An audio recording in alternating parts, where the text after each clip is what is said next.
Welcome to Pop Culture Philosophers. I'm Rockin Robbie Live!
What is up, everybody? Welcome to Pop Culture Philosophers. In particular, welcome to Rockin Robbie Live. I am your host, Rockin Robbie Bills. How is everybody doing? Welcome to a very special show, Station Pop Pop Boom. I hope everybody's doing well tonight. I've had a great weekend, a relaxing weekend, actually. And now we get to watch Sunday Night Football together. That's right. It's a special edition of Rockin Robbie Live. It is a Sunday Night Football watch-along. My Dallas Cowboys in New York facing those stinking Giants to kick off Sunday Night Football Week 1. Very excited to be here.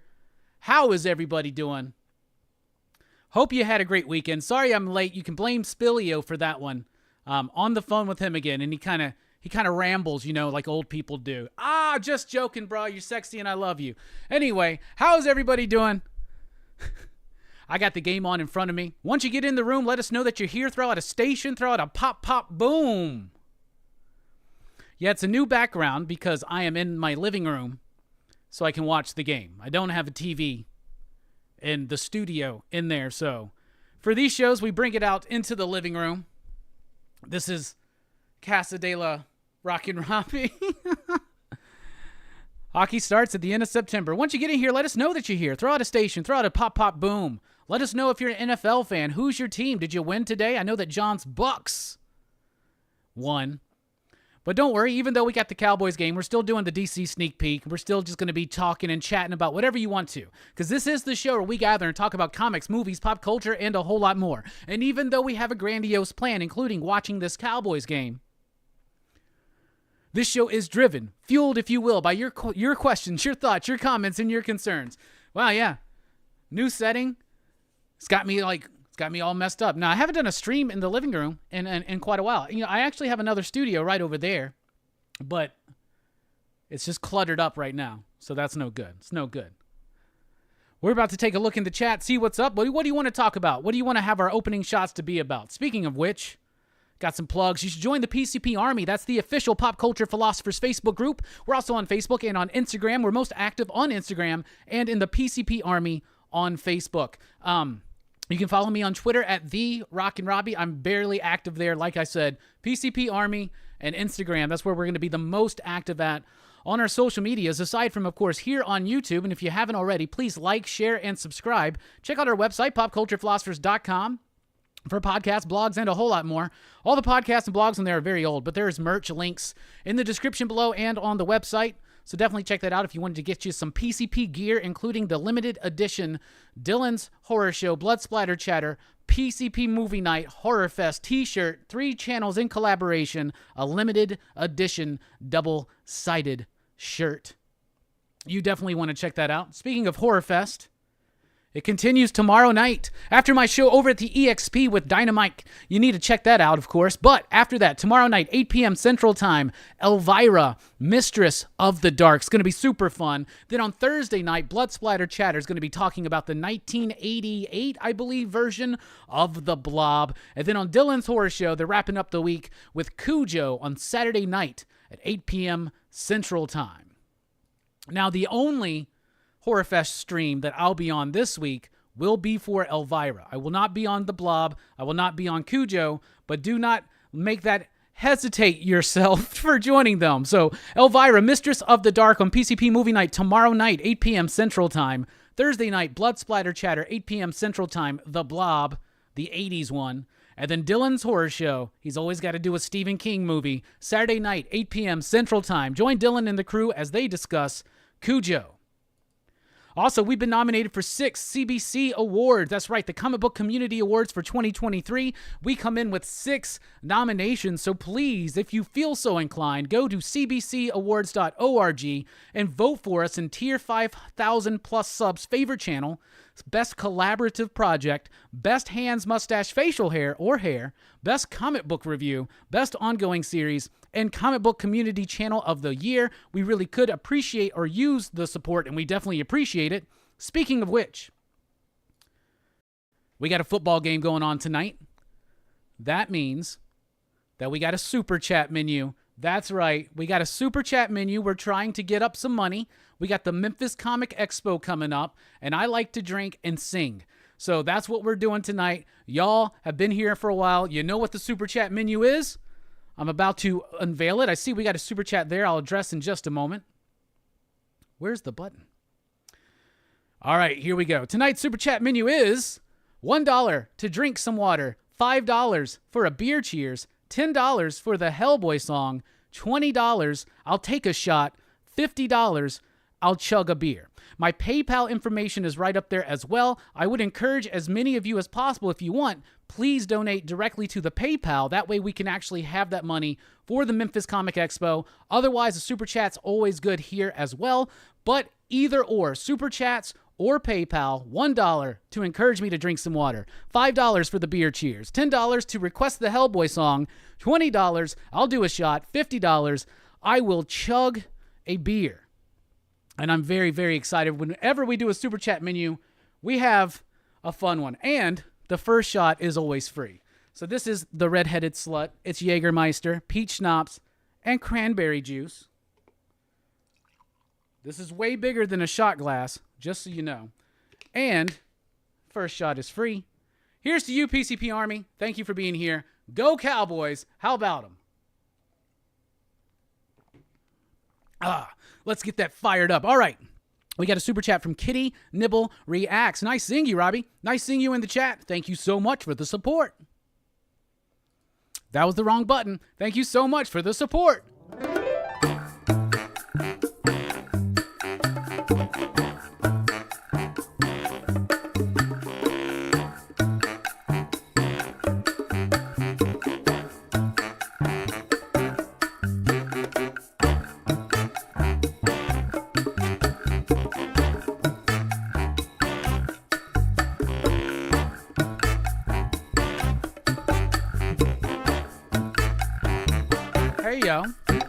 Let me tell you about this little man I know. His name is Hellboy. He was sent to the earth some long time ago to save it or destroy.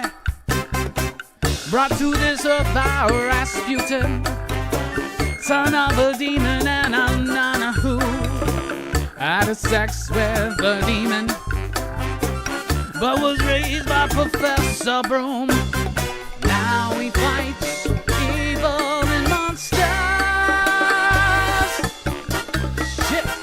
Now he fights with a man who's a fish named Abe. Now he fights with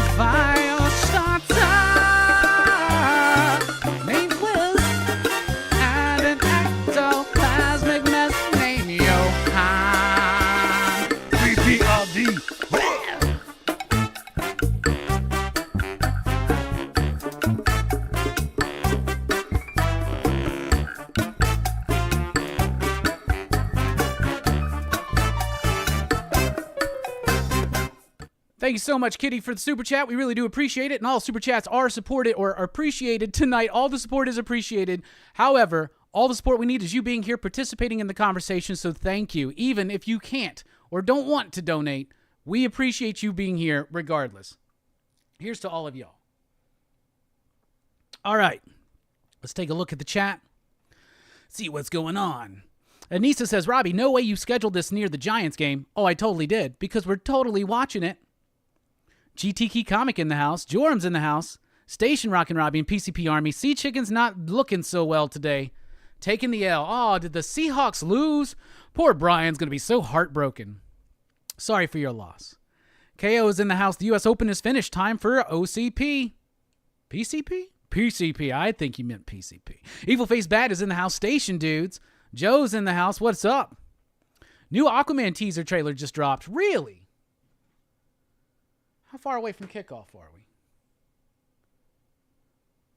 New Aquaman trailer just dropped. So that means I'm going to watch it. Now, obviously, I'm going to have to mute myself so you don't hear the audio bleed over. I'm excited to see this. Aquaman 2 trailer just dropped. Fuck yeah, there it is. Wait, that's fake.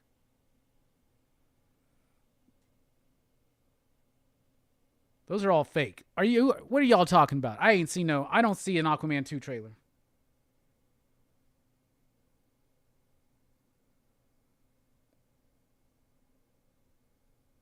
Yeah, I'm not seeing it.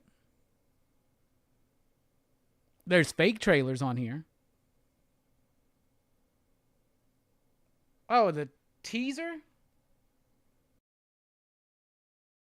Like 30 seconds long?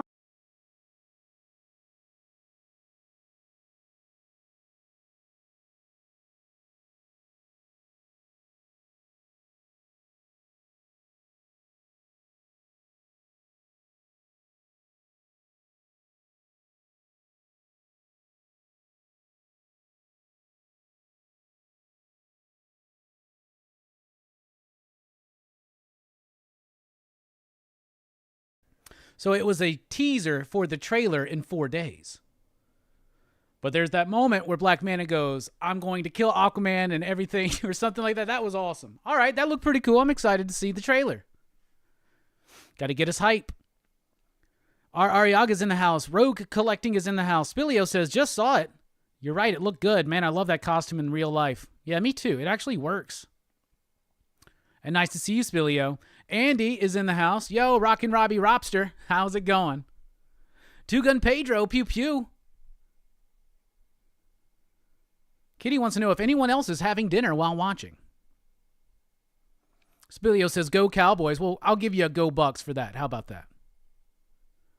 I think I got Queen Latifah up there singing the national anthem. Game's about to be starting, y'all. The name changes. What is up? Jay Burns, how you doing, my man? I don't watch football, but I always watch Robbie. Well, thank you so much. John Dorsey says, just watched my Broncos drop 1 to the freaking Raiders. Two Gun Pedro says, Robbie's either going to be pissed off tonight and break something or excited and pull out his dick. Andy says, Chargers are killing me. We got Duffy in the house. Station. Mad respect. Good evening, community. Hi, Robbie. Hopefully your Cowboys fare better than my Sea Crocs. Joe says, I saw The Nun 2. It was cool. I know that Dylan watched it last night. I don't know what he thought about it yet. I still haven't seen the first one. Brother Joe is in the house. Doing the same between you and the game, Robbie. It's you and Fable tonight. Hell yeah. John says, football season just reminds us that Denver people, that it's almost hockey season. Let's go, Avs. Spilio says, I can't wait till tomorrow night for Elvira. John says, my votes go to you and Kayfabe, to be honest. Thank you so much. That's great company to be in. That's an expensive shot. I hope it's a good one. Please don't shoot crap booze. No. I try not to. Sometimes I do, but I try not to. You never know. Oh, Spilio just sent a PayPal super chat. Let's verify that. I wonder what awaits me.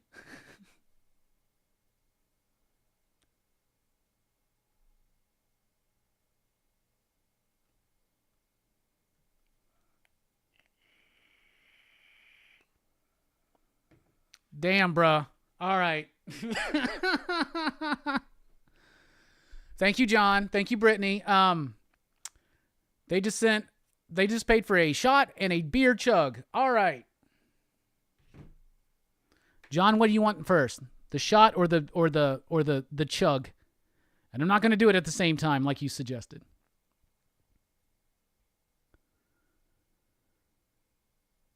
Evil Face Bad says, I love to listen to this song when it's time to bathe in the sins of our forefathers. If I ever cut an album, that will be a quote. Can I use that as the tagline? John Dorsey says, I do a little dance in my room by myself to this song. We take our joys where we can, eh? Station. Yeah, absolutely. Death Rattle, what is up? What is the origin of this song? Did you create it yourself? The lyrics are mine. The music is like YouTube royalty-free studio music. And we just started doing the super chat thing where like Joker would clap and the song would play. And one day I just started singing and I sang the Hellboy song. And the original time that I did it, just off the dome, slightly different, but basically the same. It is up on YouTube. So if you typed in Hellboy song, Pop Culture Philosophers, you'd find a clip of the original moment that the Hellboy song, the moment that it was created. Canadian Survivalist is in the house. Tom says, my Pat's lost. Oh, that sucks. KO says, you got me till Daryl Dixon starts. Oh, is that his new show starting tonight?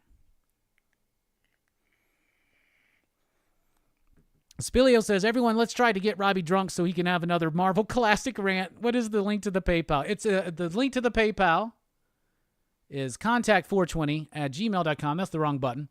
Yeah, contact420@gmail.com. That's the PayPal address. But the Super Chat menu, once again, is $1 to encourage me to drink some water, $5 for a beer cheers, $10 for the Hellboy song, $20 for a shot, $50 for a beer chug. Blood Splatter Chatter's in the house. What is up? Yeah, the 31-second long. Gotcha. Name Changer said, if I had to pick a football team, I would say that I'd back the Green Bay Packers. Well, Green Bay won today. I actually watched that game. I watched that game, and then I watched the Falcons and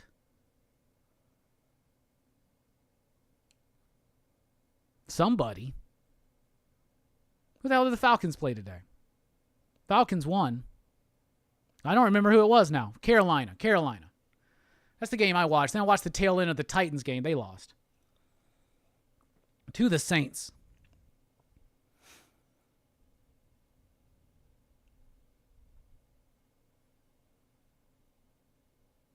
Kenneth, what is up?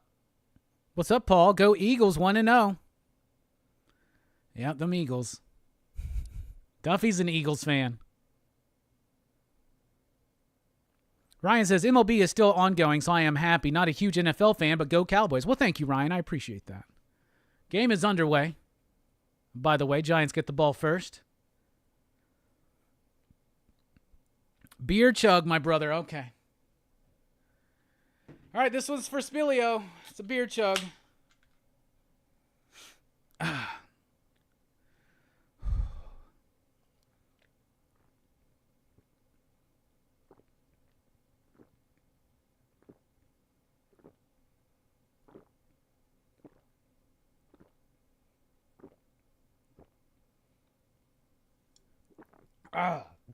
Done.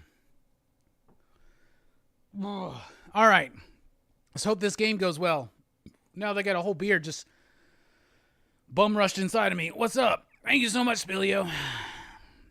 I'm about to be real gassy, y'all. I'm sorry. Ugh.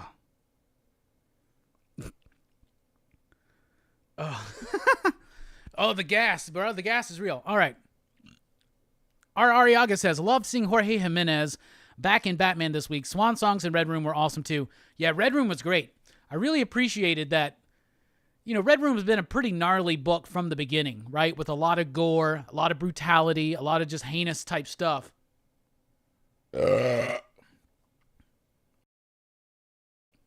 I thought that I had muted my mic, so I'm sorry. Hit the wrong button. Anyway, what was I saying? Red Room. I love, though, that even though we've kind of become a little bit desensitized to the content in Red Room, and the book itself has become quite fun and technically sound, I really appreciate that on the last issue of Red Room, the series is done now, that Ed Piskor found a way to bring us right back to the brutal and heinous and disturbing reality of the concept of the series. Man, Cowboys D's not looking really good right at this exact moment. Giants are just running all over him. So I really appreciated that. Swan Songs made my pick of the week. I loved that book so much. Felipe Andrade's artwork was to die for. The coloring, the intent behind it, I loved it. I love W. Maxwell Prince. I think he might be hands down the best comic book writer right now. And because he's not doing like a mainstream, super mainstream book, he doesn't get talked about a lot. And it seems like when we do talk about him, it's always just, jerking off Ice Cream Man. And that's fine because that book deserves it. He just doesn't have a lot of content. But everything he does is so freaking top notch. So freaking just freaking awesome. Swan Songs was amazing. And yes, having Jorge Jimenez back in Batman was glorious. Now, I have also gotten to read the next issue of Batman, which is not part 3 of the Batman Catwoman Gotham War. The next issue of Catwoman is. DC did not give me a PDF of that, which I think is shitty, because first of all, this is a direct crossover between Batman and Catwoman, and so letting me, as a retailer, read the initial issue, the one-shot, and then letting me read the second part, which is the next issue of Batman, that helped sell me on committing to this book. But then Catwoman, okay, Batman sales, Catwoman sales. So what they're wanting is us to do Catwoman sales up to here so that they match because it's a direct crossover. Well, we know that some people will get Catwoman in their box and be like, I don't want this, and just put it back on the shelf. So I need to know if it is a direct freaking tie-in. Like, is it just like some bullshit that you can skip if you're just reading Batman, or is it essential to the story? And is it good? Because Catwoman sales are low compared to Batman. You know what I'm saying? Most comic book sales are low compared to Batman. So that kind of gets on my nerves that they didn't show me that. I was like, all right, well, I guess they just wanted to show me the first 2 chapters. But then this week for FOC, they show me, they give me a PDF of the next issue of Batman, which I read and apparently missed some stuff. So some stuff happens in Catwoman that does directly lead into the next one. And I'm assuming I know now what happens in that issue of Catwoman, because between the end of the last issue of Batman and the beginning of the next issue of Batman, there's a lot of information missing. So the Catwoman is going to be a direct tie-in, but that's kind of, isn't that weird that DC wouldn't let me see that, but they let me see all the Batmans? I don't know. Also, Jorge Jimenez is on that issue too, and it's freaking awesome. Batman is off his rocker in this series right now, man, and I love it. I'm all here for it. Those are 3 great books. 3 of my favorite books of last week. That, including Sacrificers. If I still did my top 5, that would be 4 of the 5 for sure. Big Herm. Have to work tomorrow, but have fun tonight. Everyone enjoy the game. You too, Herm. I hope you enjoy your game tomorrow night. It's a big deal. It's going to be a big deal Monday Night Football game, bro. Yep, Jorge is back. What's up, Marco? How you doing? Haven't watched football since Deion Sanders. Well, you should be watching, is it Colorado's or Colorado State? Whoever he's coaching for now. Took a 1-win team last season. They're 2-0 right now. Also, I don't know how many of y'all are local, but Alabama lost last night to Texas. And I'm not trying to, get my rocks off on other people's misery, but man, that made me very happy. I do not like Alabama football. I'm an Auburn fan, and so down here it's a big rivalry.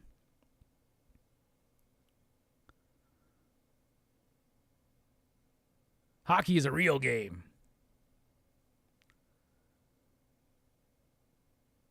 Coach Prime's in Boulder, Colorado. Not a Buffs fan, but they are attracting attention, smacking up TCU and the Huskers. Respect.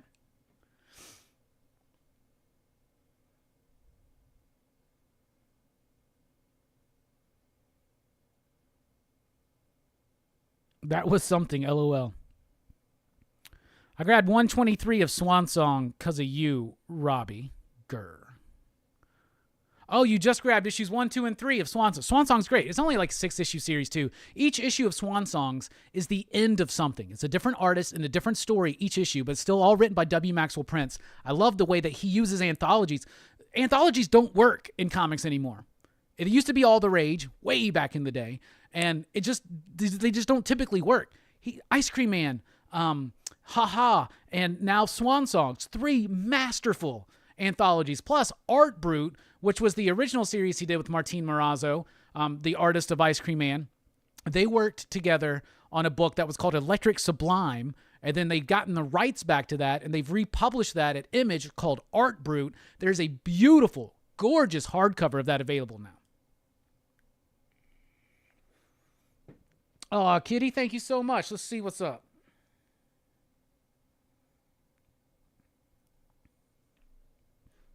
Once again, everybody, we got the Super Chat menu active. There it is.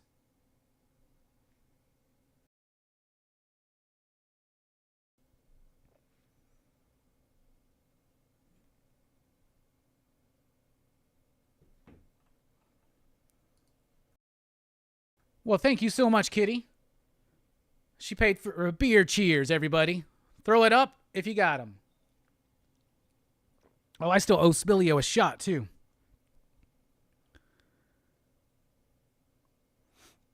Evil Face Bad. Batman versus Catwoman is fire. I can't believe that the Bat family would turn on Batman like that. With the way he's acting, that's not surprising to me. Oh, man. I haven't been paying too much attention to this game. Looks like Jones lost it and had to recover it. Oh, nice.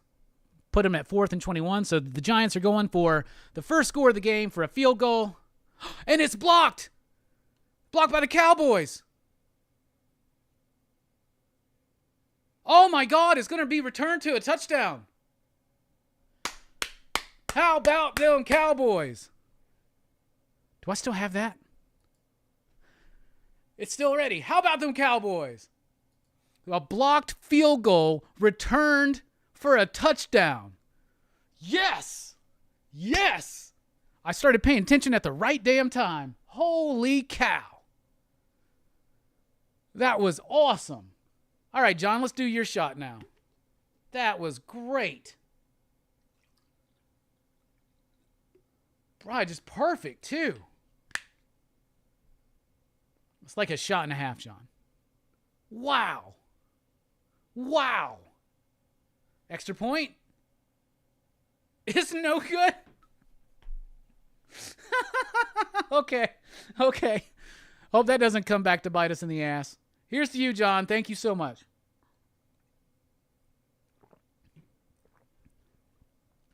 Huh. They didn't give you a PDF. Do they know who you are? I don't like to push that around too much. Sometimes I will. Go special teams.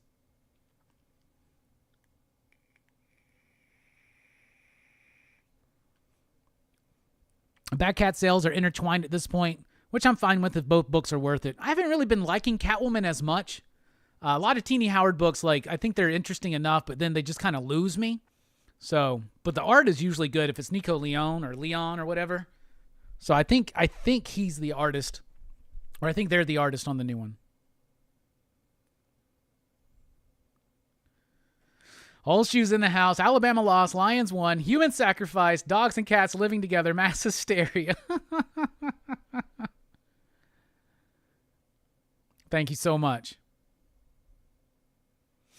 Marvel and DC should wake up and bring back their horror anthology. The problem is I just don't know if it would sell very well. You'd have to get somebody really... I just don't trust it. Like, DC does still do anthology books, and they do their Halloween books, and Marvel does their little Halloween anthology book, but they're just usually just kind of forgettable, you know? So I don't know. I'd like to see something like that work. We got a new Creepshow volume starting from Image this week. We're gonna have a special edition of the DC Sneak Peek today, by the way. Wait till the game starts for the shot. Oh, yeah, it already started. Oh, wait till at the end of the first quarter. I'm sorry, brother. I just went ahead and took it. Sorry.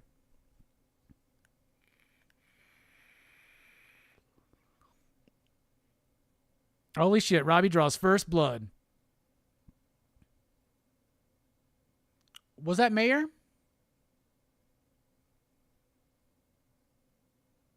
John Dorsey says, we literally lost because of an extra point miss. What the actual F? That happens. That does happen. It's happened to us. That's why every time there's a missed extra point in any game that I'm watching, I'm like, oh no.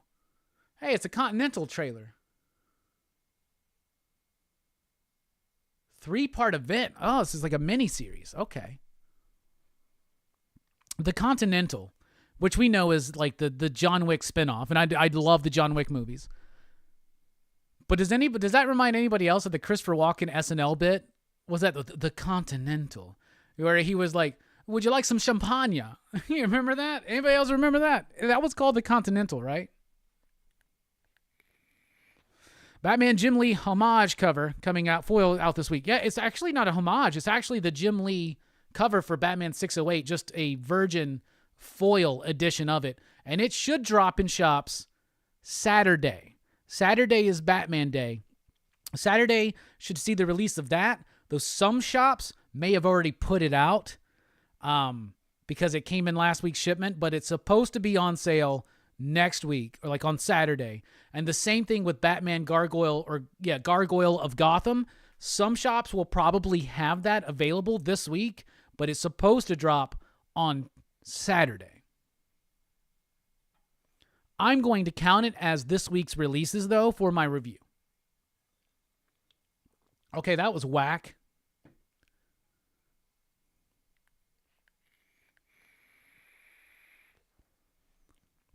Oh, I need that cover. Yeah, I think it's like a $10 cover price. It's beautiful. It's really nice.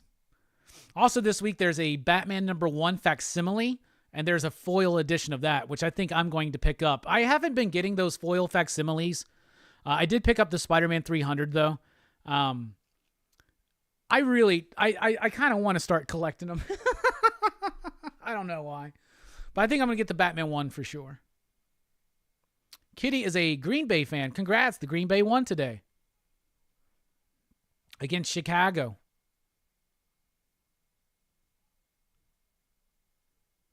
The CFL has started. Do you watch any other football besides the NFL? I watch a little bit of college football, not as much as I used to. I'm much more into the NFL now, but I am an Auburn Tigers fan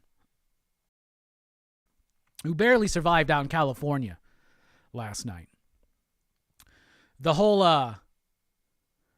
thing about So the whole thing about the Auburn-Alabama rivalry down here. So right now all these Auburn fans that like to hate on Bama fans are being like, y'all just lost. Ooh, sacking the quarterback at the 10-yard line too. Hell yeah. All right, Cowboys turning this around. Looks like it's starting to rain there. This is riveting game commentary, is it not? Riveting. If we pay enough, we could just get Robbie sloshed. It's happened before, John. It's happened before.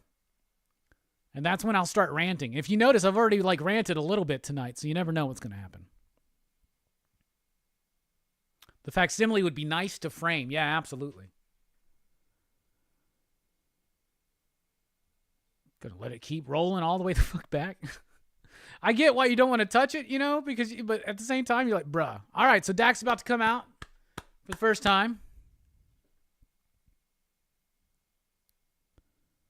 Batman Gargoyle of Gotham is solicited for the 19th, according to the League of Comic Geeks. Yeah, I noticed that they had it listed there as well, but it is the 16th is the release date, which is Saturday, which is Batman Day. All shops already have it. They should already have it. And it goes on sale Saturday. Some shops will probably have it on the floor this Wednesday, for sure. A lot of shops do not pay much attention to street date on certain things when they get them in. And I know that happens with DC a lot.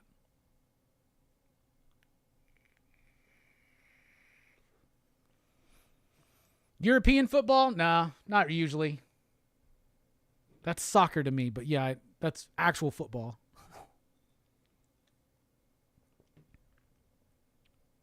I got that foil cover Batman already last week. I work in a comic shop and my boss put them out early. There you go. Yeah, Joe Dorsey, I am a Cowboys fan.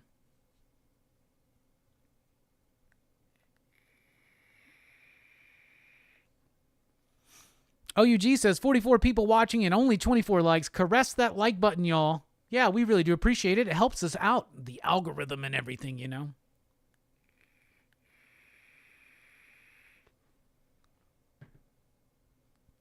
Thank you, Jay.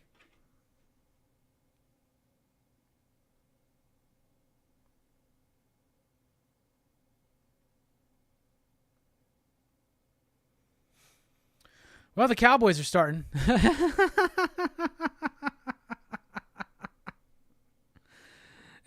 John just says, in my defense, I don't like Robbie.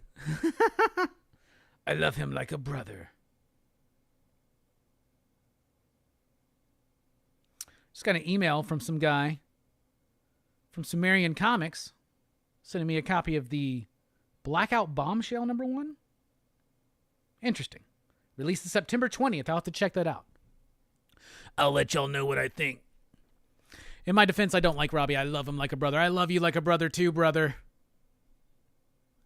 Ouroboros is in the house. What's up? Did you like The Golden Child by Grandpa and Miller? Yes, I did. So I first read Gargoyle of Gotham like a month ago. And here on Rockin Robbie Live, I was gushing about it. All right, Dax, first snap of the year. Completion to Ferguson. Nice. And I was blown away with it. And it caused me to go back and revisit The Golden Child, not the Eddie Murphy movie.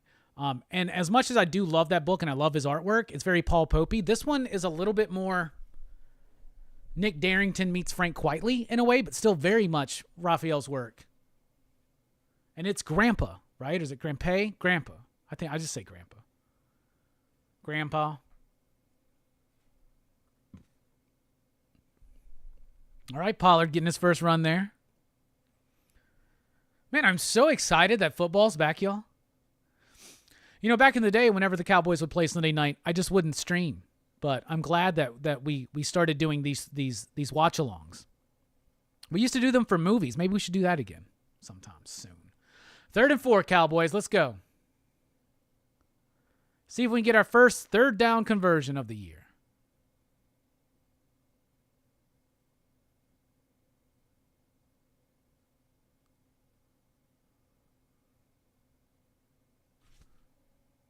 Got it and more. CD's free. Keep running, Brock. Keep running, keep running, keep running. Within the 15-yard line, I believe. Maybe 20. Dope. CD Lamb, baby. Boom, boom, boom. Sumerian used to be Behemoth, I think. Yes.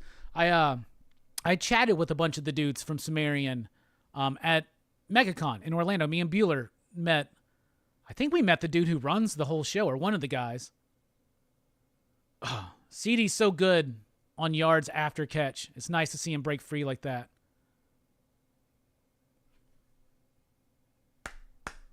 Looking good.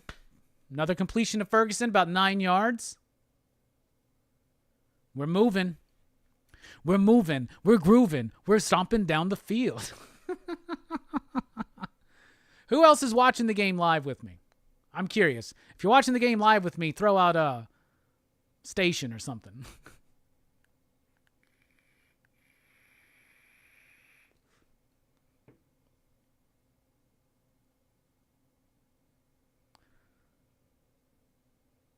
Handoff to Pollard, gets a few yards. We're within the goal line. We're at the goal though. We're 1st and goal. Now it'll be 2nd and goal. Pink Elephant is Sumerian, isn't it? I'm still waiting on my issue 2 for that one. Yeah, Pink Elephant is Sumerian, and I really like Pink Elephant. Pink Elephant is all of my like sleazoid fucking things that I love all in one book. I love it. It's like sex, drugs, and rock and roll is what it is, and it's just fucking awesome. All right, what we doing? What we doing? He's throwing it. Ooh, it could have easily been picked off. Luckily, it wasn't.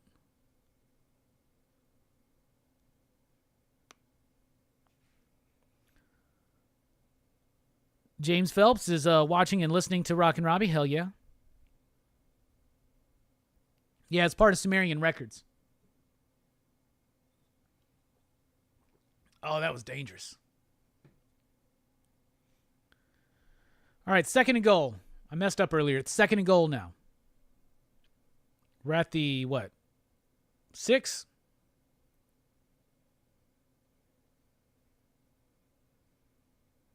All right. Now we're going to be at the 3. Third and goal. Choco's 26 says, station, I'm at work watching the game at the bar. Hell yeah. Spilio's watching. OUG says she really liked the first issue of Pink Elephant a lot. So did I. That's so much fun with that one. All right, Cowboys. What do we got? Something's going on. All right. Did Fish Flies get delayed also? Fish Flies has not been delayed. It's meant to be quarterly, I believe. Who took a timeout? The Giants took a timeout. Okay. Yeah, Fish Flies in October. It should be like every third month or something like that. I believe it's quarterly. It's a quarterly release. 4 times a year. But each of them is going to be giant size like that. And no plans for collected editions until they do the final compendium.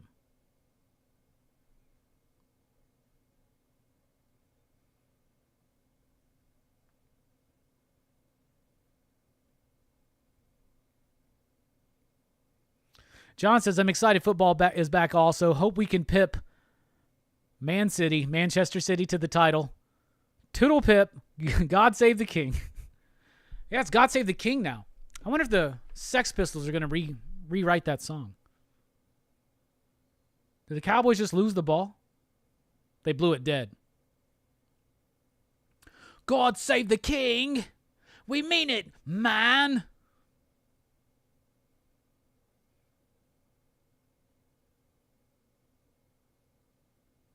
I want to see what happened here.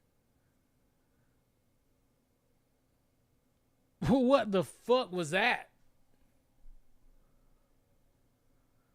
Kind of looked like a little bit of a hold, but, what do I know? What do I know?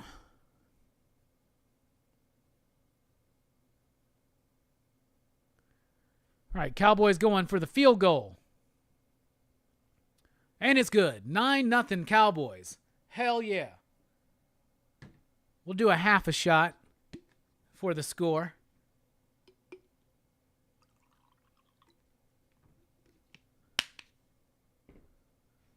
Stu is here from Dr. Doob's fan club. What is up, my man? Good to see you. Oh, here's the Aquaman thing right now. The Aquaman teaser. I get to see it on the big screen. Oh, look at Ocean Master. Dude, Yahya Abdul-Mateen's going to fucking be able to really do a great Black Man in this one now that character's been established. Man, I hope this movie's good, but I'm excited. That looks good. Looks cool. Second channel needed? Football needed? Rockin' Cowboy Robbie? Nah. James says, my 2 oldest boys are playing varsity football. My 12-year-old played his first tackle game this last Thursday. My life revolves lately around football. Jay only thinks of basketball when we start talking about sports. Stu says, I was excited for football till I got out of work and saw the Bears-Packers score. Ah, Bears fan? Sorry. Dub Bears. Thinking of getting the Deceased graphic novels. Deceased is actually a really solid book, and all of it is good, and it makes one very satisfying story altogether. The thing is, Jeff Lemire has so much coming out, and I can imagine the big book that Fish Flies is and why it's only coming out quarterly. Yeah, plus he's drawing it himself, and they're giant.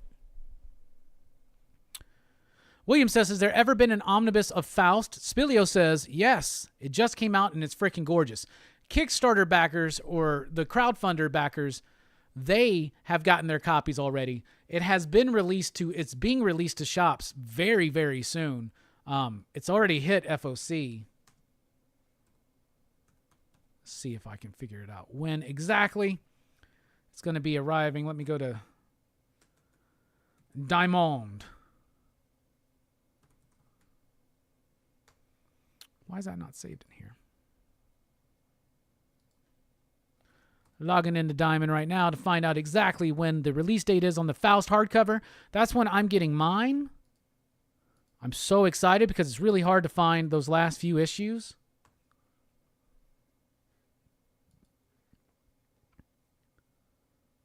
Where is it at?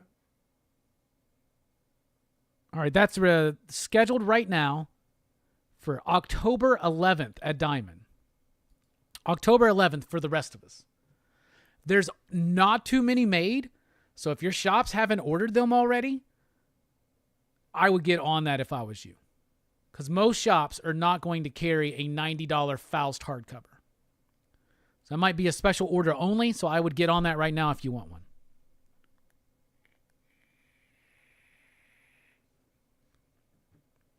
The creator opens September 28th. Have you heard anything about it? No, I've seen a couple like commercials or something, but I haven't really gotten into it yet. Did you see the news and posters about the Scream 7 movie? I know that they've got a different director attached because the directors of the previous two are stepping back, but I haven't seen any poster or any other news or like that. What am I shooting? It's called a Red-Headed Slut. It's Jägermeister, peach schnapps, and cranberry juice. All right, Giants got the ball. Ooh. Does that count as a sack? Dude, like, hit him and then he falls over. Jones falls over. Interfacer, what is up? Robbie sent me a Deceased hardcover in my mystery box, Station. Did you read it yet, Interfacer? It's a good book. That's a nice hardcover, too. That might be... Is that the Batman cover? I don't know. There was like 2 different covers that they did. The Bears, the Sox, the Hawks. Hell yeah. Go Sox. I like the White Sox. Hey, Robbie, what do you think of the Alien Books and Valiant collab? I don't know what Alien Books is. So I saw that news, but I didn't know what Alien Books was, and I didn't really look too much into it. Oh, the pressure. The pressure. Good old Micah Parsons out there just running people down. Oh, flag on the play. How are the orders for Gone looking? Orders on Gone should be pretty solid. It is returnable. It's a returnable book.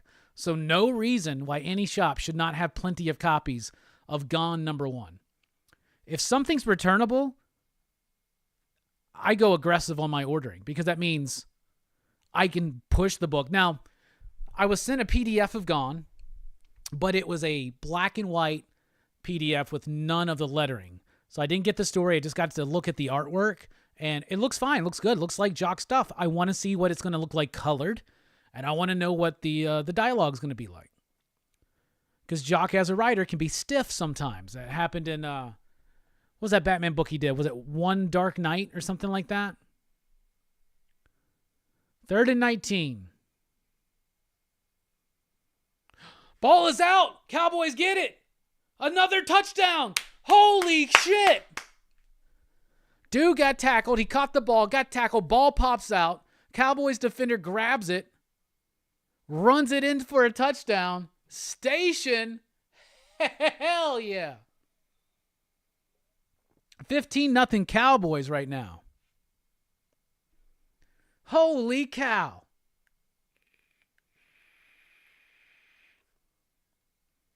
Oh, that was perfect. Like, he tackled him right at the ball. Like, he's the reason why that ball came out. Popped it out with his head. Dude was right there, caught it. Oh, my goodness. Defense making up for that slow start. I think Alien Books does a lot of overseas distribution. Valiant needs some help. They need help. They had a killer book last year, and it didn't help them. That killer book was Bloodshot Unleashed. Dennis Camp. John Davis Hunt. Jordy Belair, I believe. I don't think John did the last issue, though. But Valiant's only been releasing like one comic a month, and they haven't even been doing that lately, have they? I guess, are they still doing the Exo Manowar with Liam Sharp? Don't really like the story there, but I really, really do love the artwork. Liam Sharp's amazing. KO switching to The Walking Dead. Enjoy it, brother.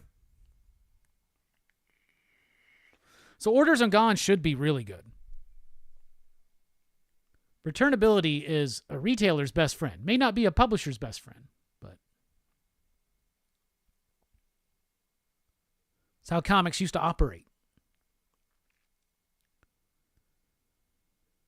I really wish Dinesh could get Valiant back. That being said, the recent Bloodshot and Exo have been fantastic. Cal Station. OUG's been recently reading and falling in love with the Faith stuff. Cowboys look as good as the Bucks.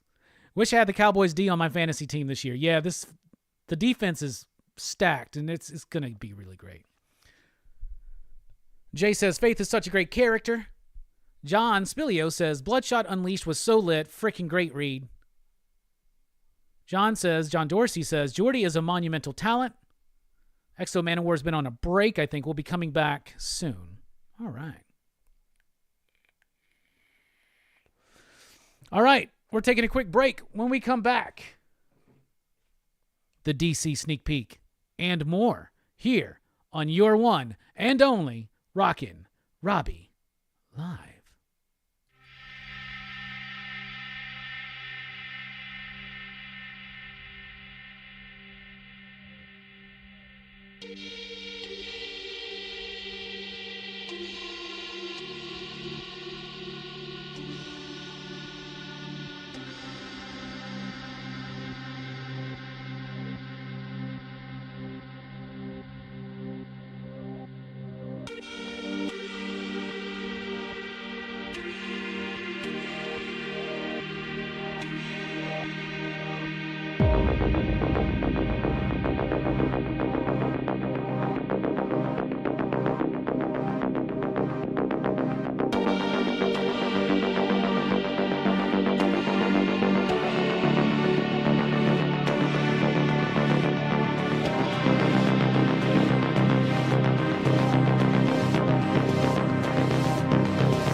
Welcome to Pop Culture Philosophers. I'm Rockin Robbie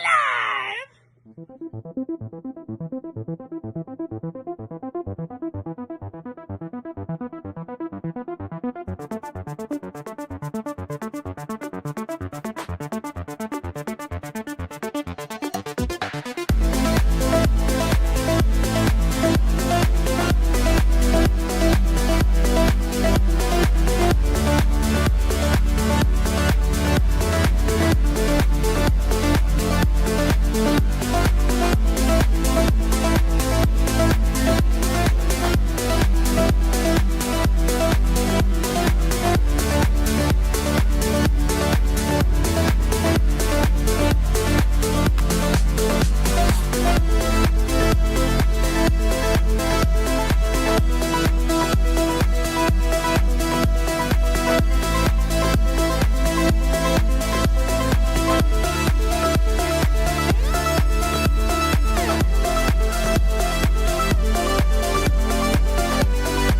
Hey, what's up, everybody? Welcome back to Rockin Robbie Live, here tonight on Pop Culture Philosophers with a special edition show where we are live watching the Cowboys-Giants game. Cowboys are up right now, 16-0, the end of the first. Cowboys got the ball. It's going to be second and something or another, like 13 maybe. When we return after that break, we're no longer on break here, though. How is everybody doing? We've had a great show already, talking about comics, movies, pop culture, all that jazz and more. Having a great time watching this game, talking about football, just living life.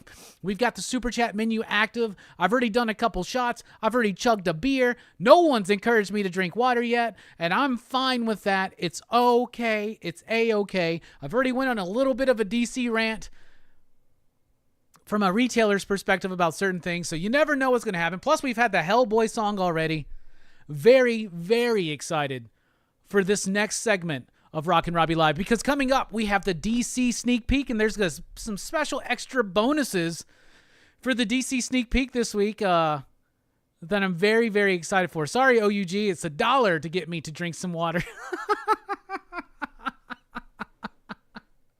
Anyway,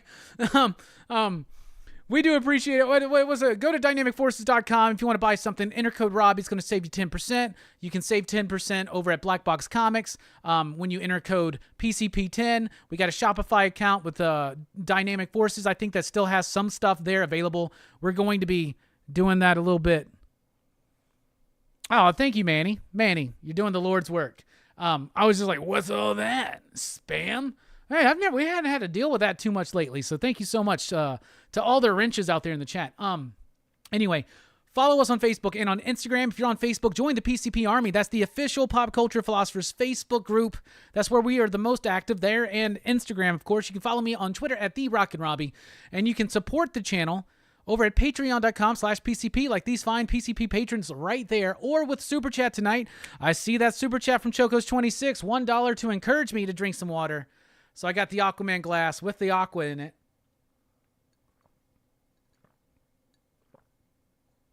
Thank you so much for the reminder. You can also support with a Super Chat tonight. You can also support directly on PayPal. We're asking for people to do that as well if you are so inclined, because we got the Memphis Comic Expo coming up and we could use some of the fundage for it. But the Super Chat menu tonight, $1 to encourage me to drink some water, $5 for a beer cheers, $10 for the Hellboy song, $20 I'll take a shot, $50 I'll chug a beer. You can also send payments to PayPal directly. Contact 420@gmail.com. And if you do so, let me know so I can check it and then verify it. Also, we've been nominated for 6 CBC Awards, so please go to cbcawards.org if you feel so inclined and vote for us for Favorite Channel, Best Collaborative Project, Best Hair, Best Comic Book Review, Best Ongoing Series, and Comic Book Community Channel of the Year. Horror Fest rolls right on through tomorrow night here on PCP Movie Night. We're going to be talking about Elvira, Mistress of the Dark. That's at 8 p.m. Central Time. Thursday night, Verno and the gang over at Blood Splatter Chatter are going to be talking about the 1988 Blob film. That's going to be a great discussion. That's at 8 p.m. Central Time. And then 8 p.m. Central Time on Saturday, check out DHS. That's right, Dylan's Horror Show. Dylan and the DHS crew, they're going to be talking about Cujo.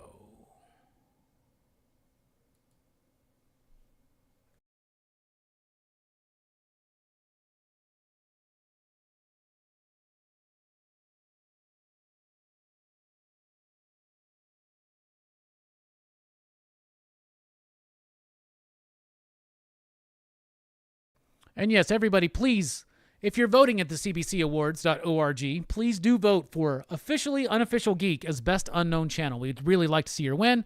We got 2 more Super Chats from Chocos, some more water. It's the second one. It's more than just a swig, you know. It's nice to encourage me to drink water. Thank you so much.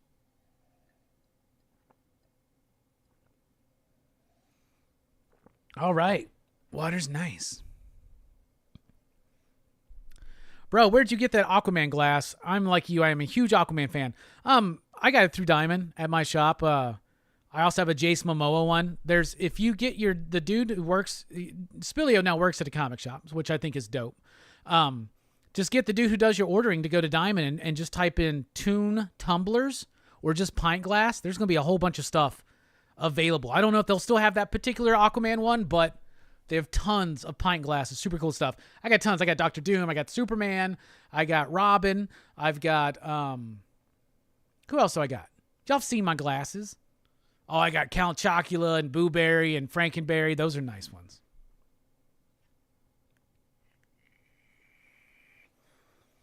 Yeah, we got some bots. What's up, by the way, Manny? Nice to see you here. And here's something that's been a long time coming. I can't believe I've not done this yet. John Spilio.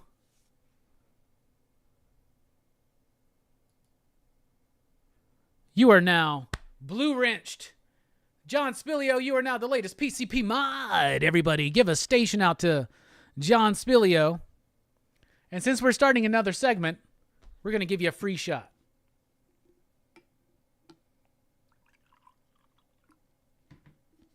Hell yeah. Here's to you, Spilio. Earn it. Earn it. Do not abuse the power that you've been given tonight.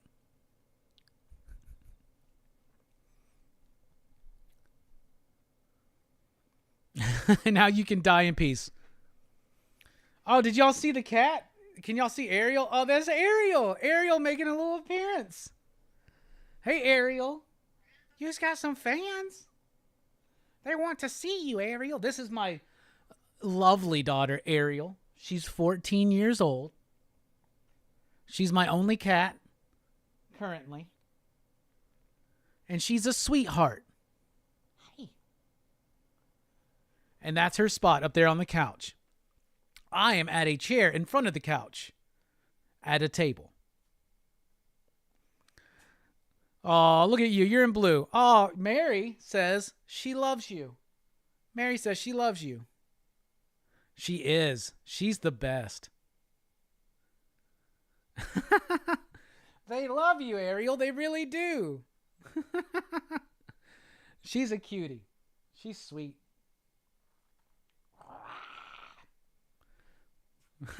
I'm glad. Thanks for noticing my cat. You hardly ever see her because she's like always on the ground, right?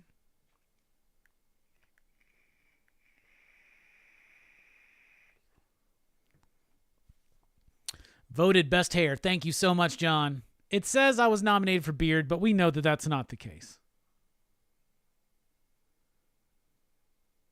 All right, Cowboys trying to do something, but they're not doing much right now. They love you, Ariel. She's just gonna... It's the Ariel show now. What about dogs? Do you like dags? Dogs are okay. They're very high maintenance. They're too high maintenance for me. I like to live a low maintenance life. But exactly, like OUG just said, dogs are love, but for someone that has the time. Absolutely. I love dogs. Dogs are fine. There was a dog that... Oh, you dropped the fucking pass! God damn it! That would have been a first down. Sorry. James says, voted OUG and Sleepy Reader 666 for Lifetime Achievement. Yeah, that's who I want to vote, because Cartoonist Kayfabe is nominated. That's great. It's going to mean more to somebody like Damien than it will to Ed and Jim. I don't even know if they're aware of what that shit is, but they do deserve it as well. But Damien has been on YouTube longer than all of us put together. Not put together, but Damien is the true OG, and Damien's one of my homies. So please vote for him as well.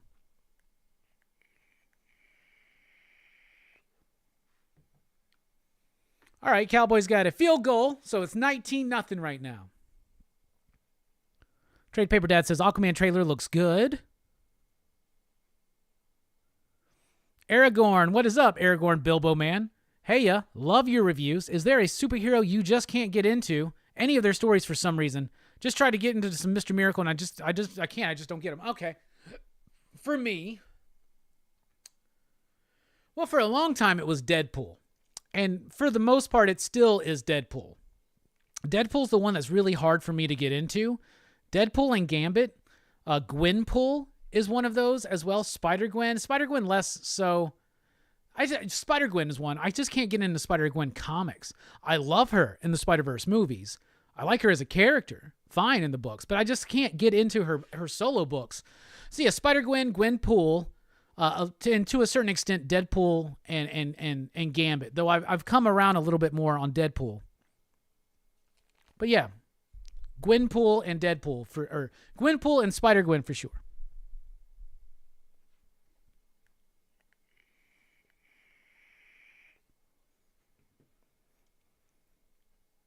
Are Ed and Jim like the first comic show on YouTube? No, not at all. I don't know what the first comic show on YouTube was, but I'm older than Cartoonist Kayfabe as far as their channel. They're celebrating 5 years in October. And we are in year 7 right now. In fact, coming up, when they're celebrating 5 years as a YouTube channel, we're going to be celebrating 6 years, no, my bad, 7 years of the weekly comic book review every single week, never missed.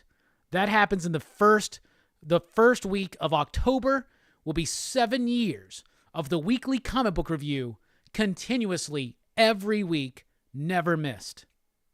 How cool is that, y'all? We're weeks away from that. I thought maybe I'd take a break after 5 years. But no, we've never missed it. That's the thing I'm committed to.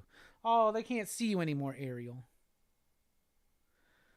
But that being said, I'll tell you this. I absolutely love Cartoonist Kayfabe. I have met those dudes. I have chatted with those dudes. Ed and Jim are top fucking notch. They're great creators. I love their work. I love their YouTube channel. I frequently listen to it. And I am a huge fan of those guys. 100%. So your comic review shares a birthday week with me. Hell yeah. All right. 10:55 left in the first half. Dallas is up 19-0. This is going great, y'all. This is going great tonight, actually. All right, Spilio had said he had sent something else through PayPal, so let me take a look. Oh, you're welcome for the wrench, brother. So to remind everybody, we are trying to gather up funds for the Memphis Comic Expo. Garth Ennis is going to be there, Brian Polito, Christopher Priest, Alan Davis, Kevin Eastman, Chris Pachalo. I want to be there. I'm going to be there. Nick Comic Culture is going to be there. I'm going up there with my homies Kevin and Mike, I hopefully believe. But I need some fundage for it. So what we're doing is we're doing some crowdfunding tonight. So you can super chat if you want, or you can send directly to my PayPal. But here is the super chat menu. And the PayPal is contact420@gmail.com. $1 to encourage me to drink water. $5 for a beer cheers. $10 for a Hellboy song. $20 for a shot. $50 for a beer chug.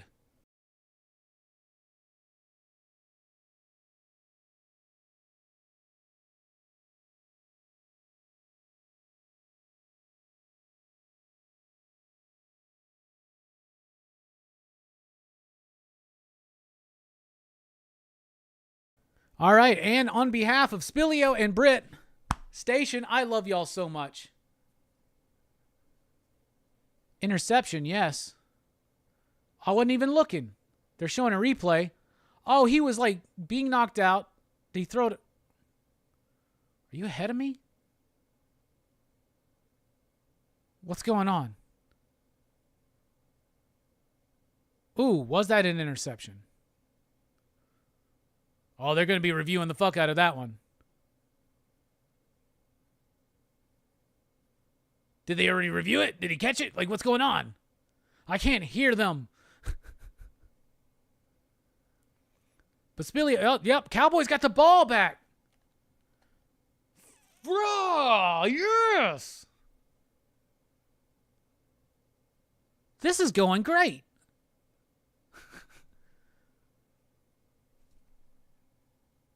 Nice. Who was that? Cooks. All right. John, thank you so much. Brittany, thank you so much. Now, Jay, this is the first game of the year.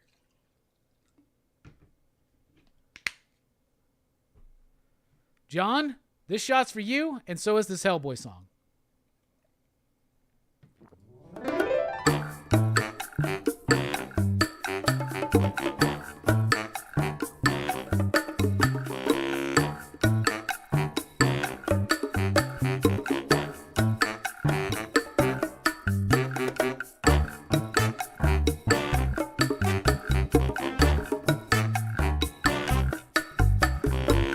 What's up, y'all?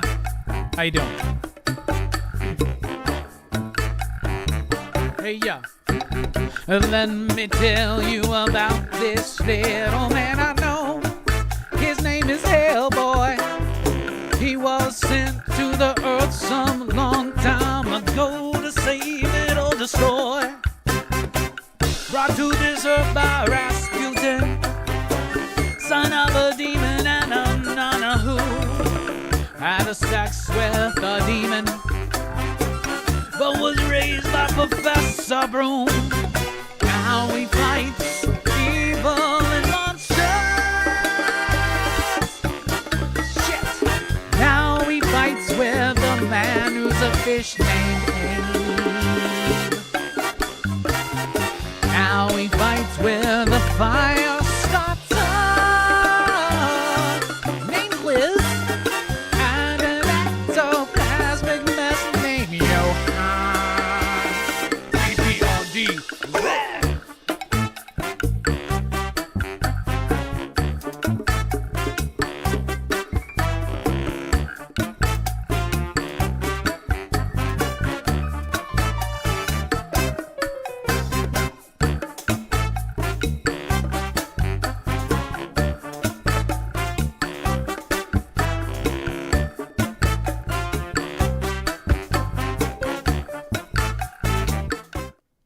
Bum bum bum bum bum bum bum bum bum bum. Thanks so much for the support, John and Britt. Love y'all. Here, Robbie. Yeah, that was an interception. Nice.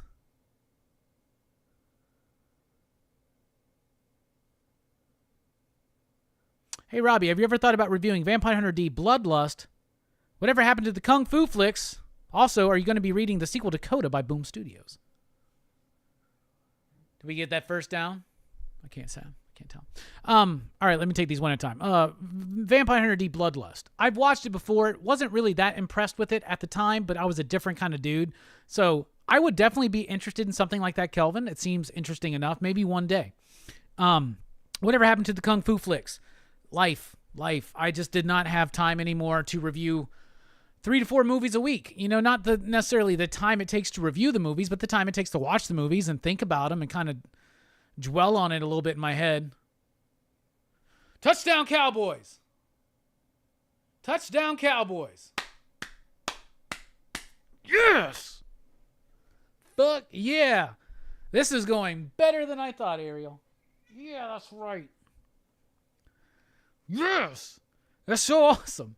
25-0 right now, Cowboys. But that's what happened with the Kung Fu movies and the John Carpenter movies that we were doing. We were going through all of them, and I hit a point in my life where I was overdoing it like a motherfucker. I was burning the candle at all the ends. Every end I could find, I would make more ends to burn the candle, and I was not treating myself very well, and I wasn't spending time with the people in my life that I love, and I wasn't really open to a lot of new opportunities and stuff because I had a very rigid, full schedule because I work a full-time job. I manage a comic book store, and I do this thing too, right? So I met somebody who had a dramatic impact on me at the beginning of this year, and she kind of showed me that in a way that nobody else had really been able to. And I made a decision that I would open myself up to experience and opportunity and love and life and living and less about work. So I had to drop off some shows. I had to stop doing certain things. I had to trim down other things, and I hated doing it. But I'll be honest with you, it's one of the best decisions I've ever made because I always feel so energized and vital. And my life is filled with a lot of positivity and love and just joy right now. And we are now in the second week in a row on Rockin Robbie Live out of 3 weeks in a row that we plan on doing. So we're getting back into the gear, into the swing of things. Horror Fest is underway. But yeah, that's this. Basically, I'm just living more. And I want to get back on some of the Kung Fu movies stuff, but we'll have to see how we can fit this stuff in. Right now, my number one thing is trying to fit the weekly pop culture wrap-up back in, because right now, with the way it was initially done, is I would film that video Fridays after my show with Rex. But right now, I have found that very hard to maintain, so I got to figure out another day or another way to do the weekly wrap-up, because I do miss doing that video. On that subject, who else do you like in the comic YouTube space, Robbie? Well, John Dorsey, I love my friends, of course. By friends, I'm talking about people like the PCP Army Bad Batch, Nick from Comic Culture, Nerdtastic News, Manny, Tomorrow Cinema, Big Herm Collectibles, One Collection Down, which is he's about to be moving the Blame Fable show from IG to YouTube, so I hope everybody gets behind him and supports him there. But everybody in that crew, you know, those are the inner circle, basically, right? My buddies Jelani and Brooks got their Go Figure reviews. Chris from Lost in Comics, big fan of his channel. And then other friends that I have there are some bigger channels, but I consider them homies. Omar from Near Mint Condition. I like him. I like his work a lot. Jim Mint Collectibles. One of my dogs. We used to do a weekly show together. I love that fucking dude. Jim Mint Collectibles. Bueller. One of my favorite people in the entire world. Comics with Bueller. I love him. Tom. Comic Tom 101. I love his work as well. It's not always necessarily my thing that I'm into, but I love the podcast and just the conversations, and Tom is such a cool fucking dude. Outside of that, people I don't necessarily know or would consider my friends, it is Cartoonist Kayfabe as my number one. And right behind that, like, I don't know if you would consider this a comic channel, because they're kind of comics and they're kind of everything else, kind of like we are. But Total Recall Show, the Tom Scioli channel, I have been really diving into that. As far as comic books on YouTube, though, that's probably pretty much it. The friends and close friends of the channel and the outer circle of friends of the channel, and then Cartoonist Kayfabe and Total Recall Show I watch a lot of. I think Comic Tropes is a good channel too. I've never met him, but I've interacted with him in a chat before. I've met Rob from Comics Explained. He's a super cool dude. We had him on the channel. I've met Benny from Comicstorian. Did a few streams with him over at Jim Mint Collectibles. Oh, the Pressable Defects. I love those dudes. Matt and the crew. Lots of cool people in this community that I absolutely adore and love.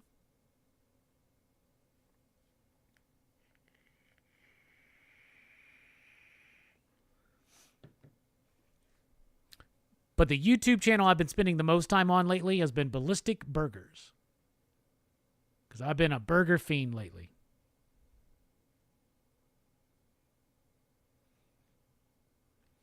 Now, OUG doesn't bring in the Halloween season. The Halloween season started weeks ago. Don't you know? We're already in week 3 of Horror Fest. Come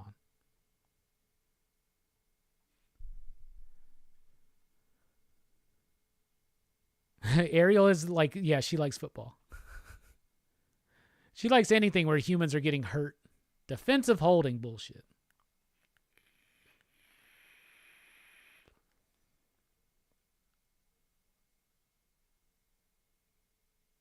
This ain't a game. I'm going to turn it off and put you on the big screen. Well, I'll let you know if anything happens. It's the kind of game I like, Bobby. I miss the conversation always ending up with what Rockin Robbie is cooking in his crock pot. Haven't done any crock pot stuff lately. I remember that. That was the beef stew era when I was making beef stews and chilies. It's nearing time. It's nearing time, actually. Oh, Manny, thank you for showing up the Go Figure reviews. Omar's great, dude. Manny has the best editing in the business, hands down. I agree. Our Ariaga says, talking about Horror Fest, I rewatched Texas Chainsaw Massacre 2 last week, and I loved it so much, I didn't remember it being that great. It gets better every time you see it. Oh, yeah. Matt Draper, John. Yeah, I like Matt Draper. Matt Draper's stuff is cool. I like his work as well. Thank you, Manny, for dropping all those channels. Everybody go sub up every channel that Manny dropped. James, I'm right there with you. I miss Bueller and Bullseye Bob on Monday mornings as well. Jay says, I've been posting some good-looking burgers. Well, thank you. Thank you.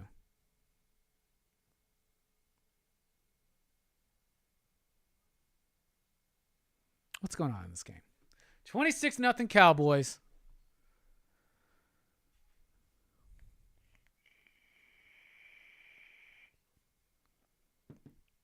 All right.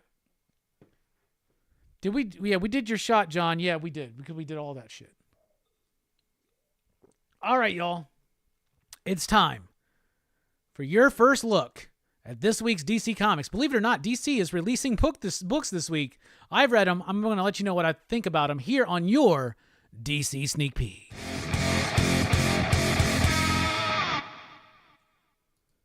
All right. We're going to kick it off with World's Finest Teen Titans issue number 3. This was a solid book. It was fine.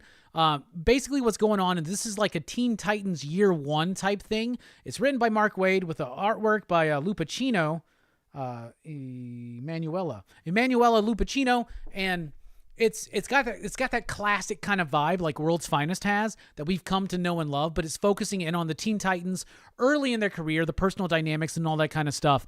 This is going on. There's this Titans Con going on, and the Titans want to go and celebrate themselves and be around their fans and all that stuff. Almost another Cowboys interception. They want to be around their fans and all that stuff. Batman's being a hard ass, telling Robin that it's not about celebrity and fame, it's about helping people and all this kind of stuff. But they go to the Titans Con and they get more than they bargained for. This was a really solid issue. It's not going to change your life, but it's a nice classic vibe and feeling comic book. I enjoyed it. I think each issue of that has gotten better and stronger. Then we got Green Lantern here with issue number 3. Now that Night Terrors is over, the momentum on these books can continue. And Green Lantern by Jeremy Adams, 3 issues in, has been really good. He understands the character of Hal Jordan 100%, but he also knows how to craft a story that feels familiar, but also does something a little bit different, especially with the way that the threat of Sinestro is being portrayed in this issue. It actually makes you feel a little bit of the fear, a little bit of the worry that goes into Hal's soul when Sinestro is around, and it's being utilized in a different way than we're typically accustomed to. I really like this issue. I thought it was really, really strong.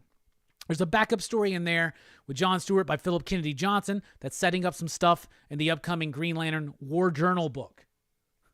That's right. They're now doing the Punisher naming scheme. Pretty soon we're going to have Green Lantern War Zone. You just wait. All right, Batman Incorporated, issue number 12, the final issue. For now, the series will return in some form or fashion, I hope, but this gives us a very solid ending to this 12-issue series that will go down, in my opinion, as one of the most undersung DC books of the last year. It has been absolutely great with its balance of all the characters.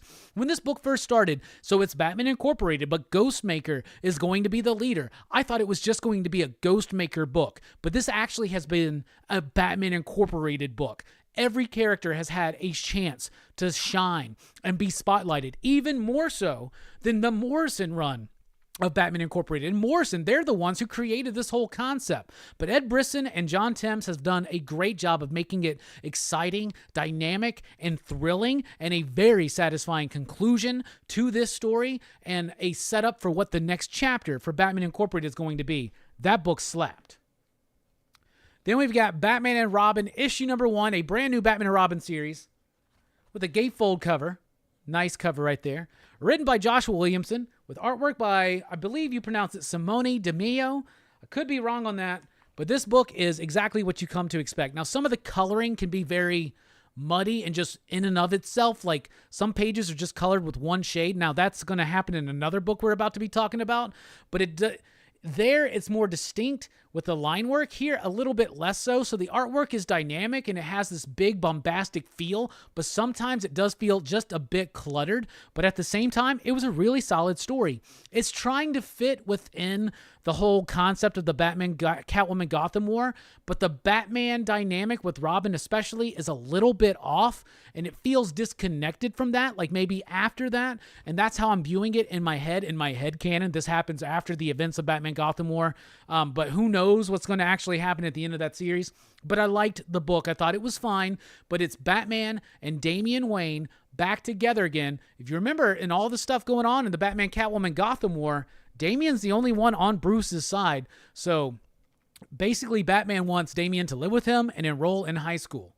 And I wonder what's going to happen there.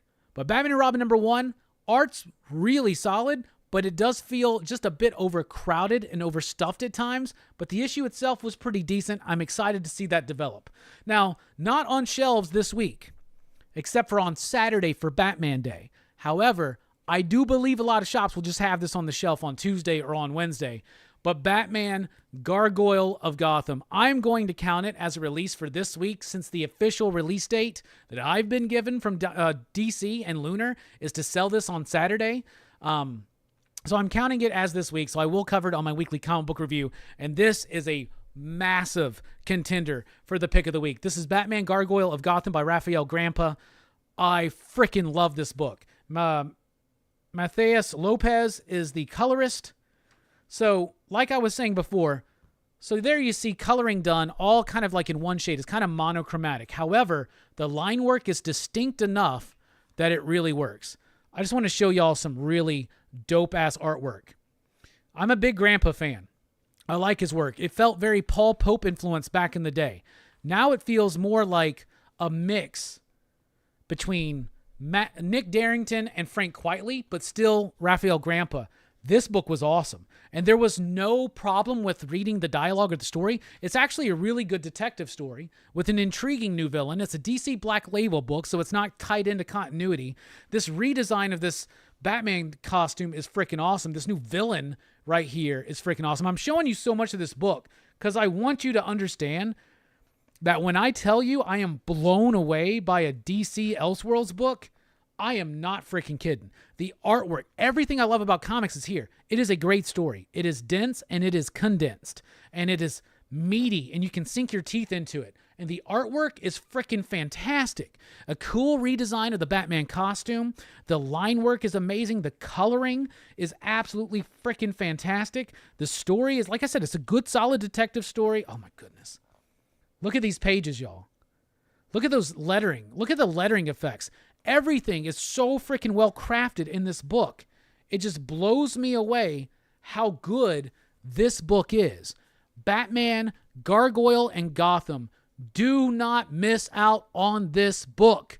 This book is awesome. It's $7. It is extra sized, but it is filled with amazing artwork, really solid story. There are a couple moments maybe where there's like a little too much verbosity on certain pages, but they really make it up in other pages where there's not. So it's got a great flow to it. It's got a great story. It's got a great sense of atmosphere and ambiance, and holy freaking cow. I loved it. So to recap, World's Finest, Teen Titans, getting better. Really solid, fun book. Green Lantern, number 3, continuing that momentum established and actually improving on it. Batman Incorporated, number 12, a sad conclusion. Like, I'm sad to see this book go, at least for a time, but a really great setup. I loved that book. Batman and Robin, number 1, was pretty solid. Some of the artwork can be a bit clunky, maybe too cluttered at first, but Batman, Gargoyle of Gotham, number 1, this is the next real deal, big deal Batman book. Right there. This book is freaking awesome. If you want to see a cartoonist give his all to a mainstream property, check that out. But we got a bonus for you. Since we're not doing the typical traditional Rockin Robbie Live, I wanted to give you guys a little bit of a bonus tonight. At my shop, we switched a lot of our distribution to Lunar because Image is now at Lunar, and you know what? Fuck Diamond. All right, so there's Crusader number 1. This is a new one from Mad Cave Studios. That is a Lunar distribution exclusive cover that I absolutely love.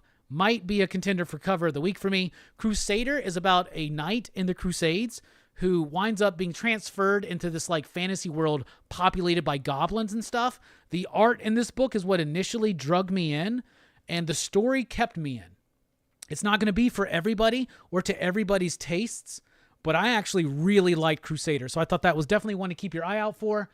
I Hate Fairyland from Image Comics. By the way, all the Image Comics smell amazing this week. Just like last week, since they switched to Lunar, they've changed their paper, and it's so freaking good. I Hate Fairyland, new issue this week, really solid. Cull, The Cull by Kelly Thompson. Got a little bit clunky here in issue number 2 for me, to be honest. I don't think enough of the story progressed, and I feel like some of the reactions of the character were just a little bit off. Creep Show, Volume 2, number 1. This has got a really great story in here from Garth Ennis and Becky Cloonan that I loved, and an okay story from Phil Hester. But that first story in here, I absolutely loved.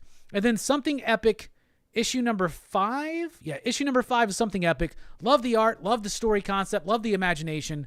Just way too verbose, and it gets a bit clunky because of it. Anyway, so you got an Image sneak peek, you got a Mad Cave sneak peek, and you got a DC sneak peek.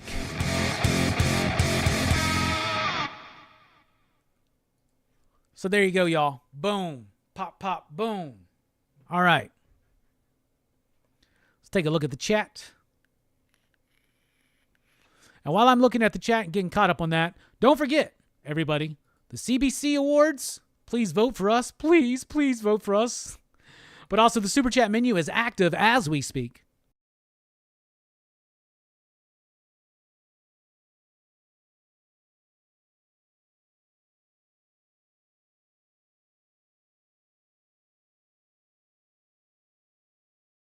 Since this game is running away, please explain decorum again.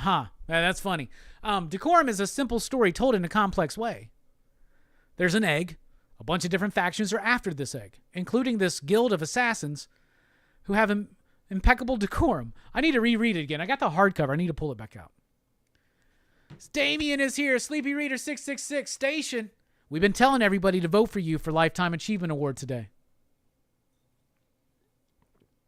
You got it in the bag. I voted for you, Damien. Our Ariaga says, I watched Manny's debate team show earlier today. It was cool. Oh, yeah, those pitch battles. I didn't get a chance to watch the newest one, but Manny always does a great job with those. I was on one a couple years ago, and it was like pitch something as a musical, and I pitched Saved by the Bell, the musical. I won. I won the pitch battle, just so you know. Just so you know.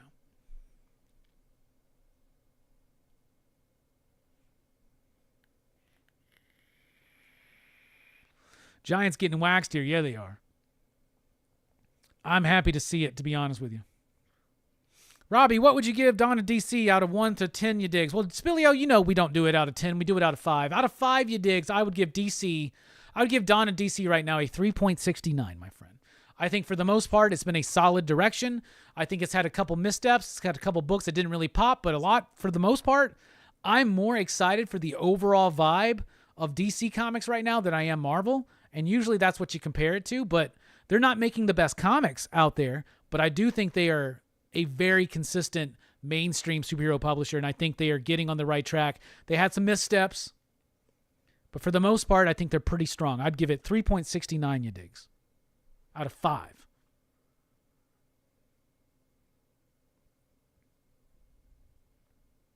Bobby says, I'm volunteering at my LCS on Batman Day. Hell yeah. OUG says, I can't wait to read that Gargoyle book. I just assumed Damien was still going to Gotham Academy. No, he hasn't been going to school at all because he did that whole thing at the Lazarus Island and all that. Ariaga says, oh, that's the one to get. Yeah. Gargoyle of Gotham. That's what you want to get this week. It's so freaking good. A lot of people liking the artwork there. Damien, I think you'll like it. I loved it. Yeah, Ouroboros, I'm done with Superman Lost for now. I'm just gonna have to read that as a trade when it comes out, especially after the Gap.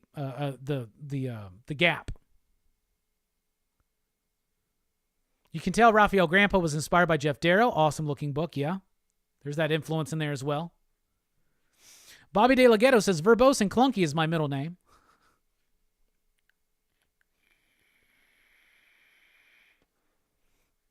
Hey, Twitch is in the house. Was hoping to give you some shit about your Cowboys, but they're doing work tonight. Yeah, they're working on the Giants like a motherfucker right now.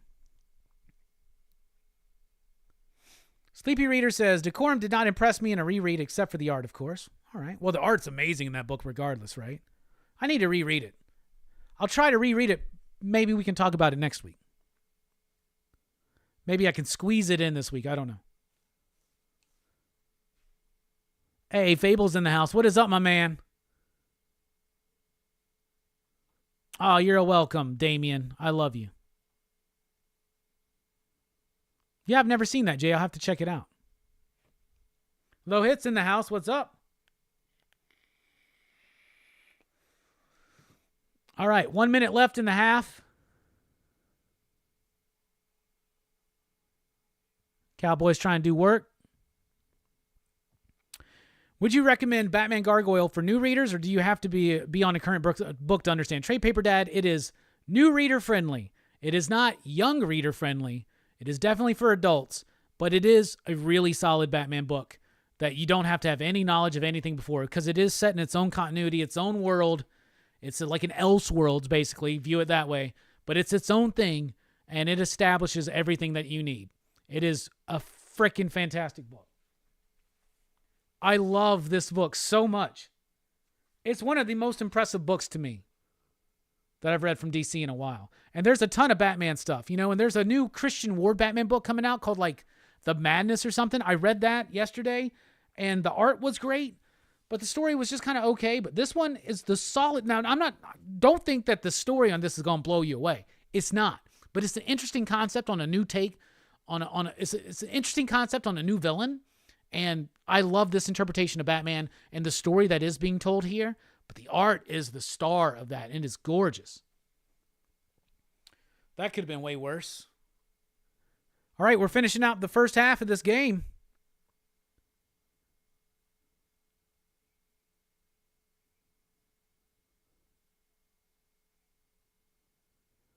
How does Marvel and DC care about sales when you get the app for almost nothing? My monthly pulls are $250, and that's 2 years of the app. There's some stuff out there where, like, you know, sales aren't necessarily what they're always after. I've said this before. I'll say it again.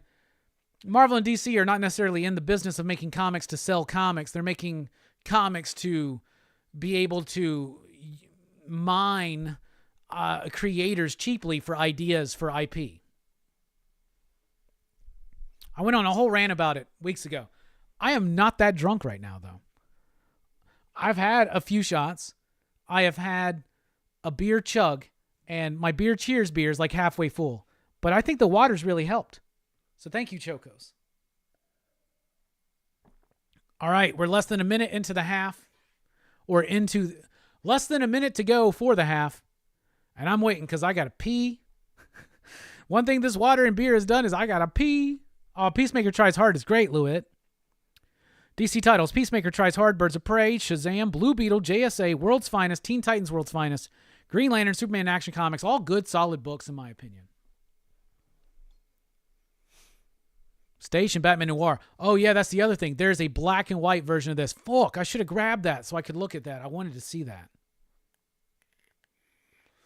Are you going to read the Coda sequel from Boom Studios? I never finished the first Coda, but I'll definitely check it out. Would you want to write a DC book, Robbie? Yeah, I'd write a DC book. I'd want to write something with the New Gods or maybe Aquaman. I have some Aquaman ideas. I wouldn't want to write Batman. I can't think of anything to do with Batman that hasn't been done. But I'd like to write an Aquaman book or something with like New Gods.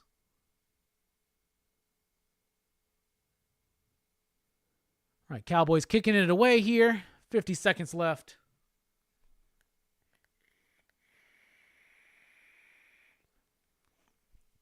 What's a book this year you had a lot of excitement for but left you disappointed? Well, the most disappointed I've been in a book this year has been Mothman #1 from Opus. I'm a Frank Frazetta fan. I am a fan of cryptozoology and mysteries and paranormal stuff. So I like the Mothman legend and lore and all that kind of stuff. So I was really excited for that book. I was hoping they would develop that into something interesting and cool, like they did like with Department of Truth. But it was a big letdown for me. I did not like that book at all. Aquaman Meets the New Gods actually as I was saying this, Bobby, I was thinking, maybe you integrate the New Gods into an Aquaman story. That's what I would do. I'd love to see your New Gods, Robbie. Well, the one man who I'd want to draw it died in 1994, but I'm sure we could find somebody else. Hayden Sherman.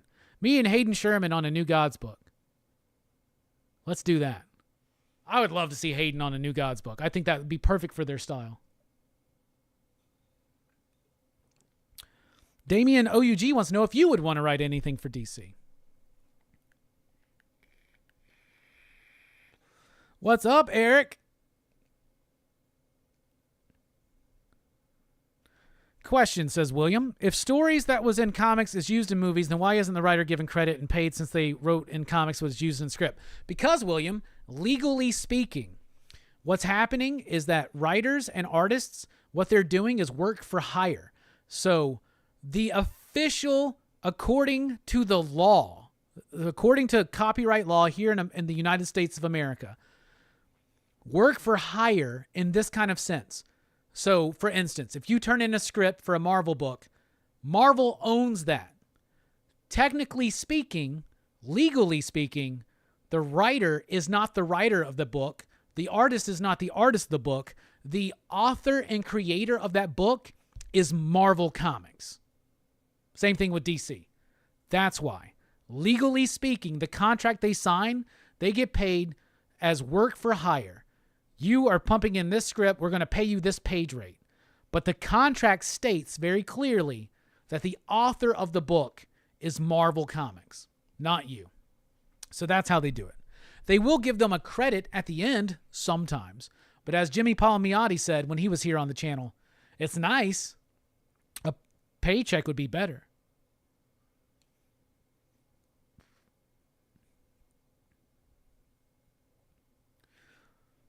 Ouroboros says, going to get the Peter David Aquaman Omni. I'd love to see your Doom Patrol and maybe Superman one-shot. Oh, Doom Patrol will be a fun one. I'm not going to get the Peter David Omnibus. I'm out of Omnibus. Omnibuses are too... I don't like reading them. They're too big. They're too unwieldy. I mean, it's nice to be able to get something in one lump, but I've actually sold off a lot of my omnibuses lately just because I was like, I'm not going to get back to that. But I kept some, and I like deluxe hardcovers better, and I'm once again paring down right now my trade paperback and hardcover collection to what I deem to be essentials because it kind of got a little unruly there. But I also already have most of that in issues. It wouldn't take much to piece together the entire run from this point. I love the Peter David Aquaman run. Sack! I love the Peter David Aquaman run, though. Low Hit would want to write Blue Devil or Ambush Bug for DC. Average Comics Joe says, my biggest letdown was John Kent's Superman mini. I thought he was going to have an epic conclusion, but ended like a CW show. Yeah, I hated the end of that. I thought that was so stupid. OUG says, idea for a book. Creator wants to work with the deceased creator on a book. Hires psychic to help them be possessed by the spirit of that deceased creator. That could be fun. Damien says, Carrie, I'd want to crack at Commandy or Starfire. Hell yeah. All right, y'all. We're at halftime, so we're going to take a break. During the entirety of halftime, the Super Chat menu is half off. So right now, we got the Super Chat menu active. It's $1 to encourage me to drink water, $5 for a beer cheers, $10 for a Hellboy song, $20 for a shot, $50 for a beer chug. Well, that's all gone down. It's free to encourage me to drink water now. Just tell me to drink water. It's $1 for a beer cheers. It's $5 for a Hellboy song. It's $10 for a shot. And it's $20 for a beer chug. And that's for the duration of halftime. And I only got 2 beer chugs left in me, I am assuming. But we'll be right back here, y'all. If you want to take advantage of the half-price, halftime Super Chat, I hope to see some waiting. And you can also send me directly money on PayPal at contact420@gmail.com. And that helps us out for the Memphis Comic Expo. We'll be right back, y'all.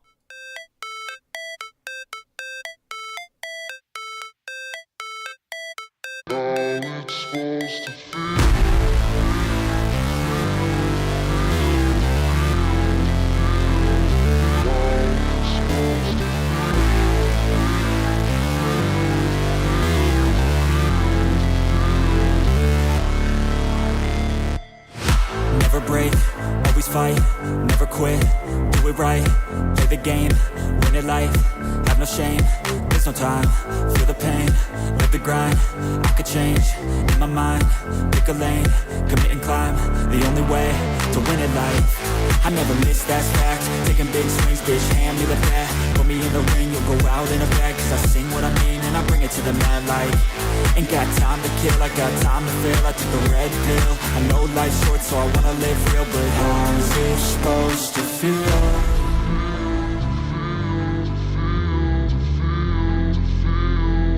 How's it supposed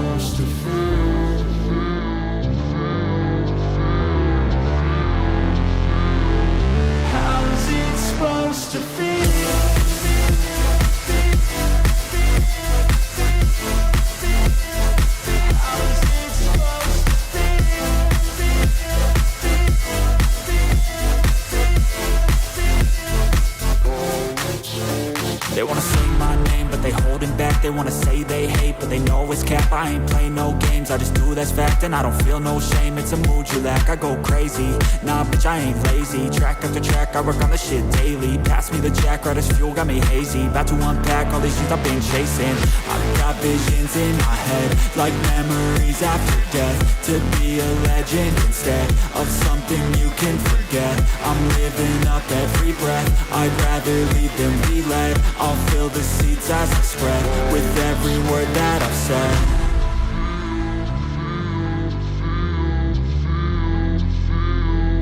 How's it supposed to feel?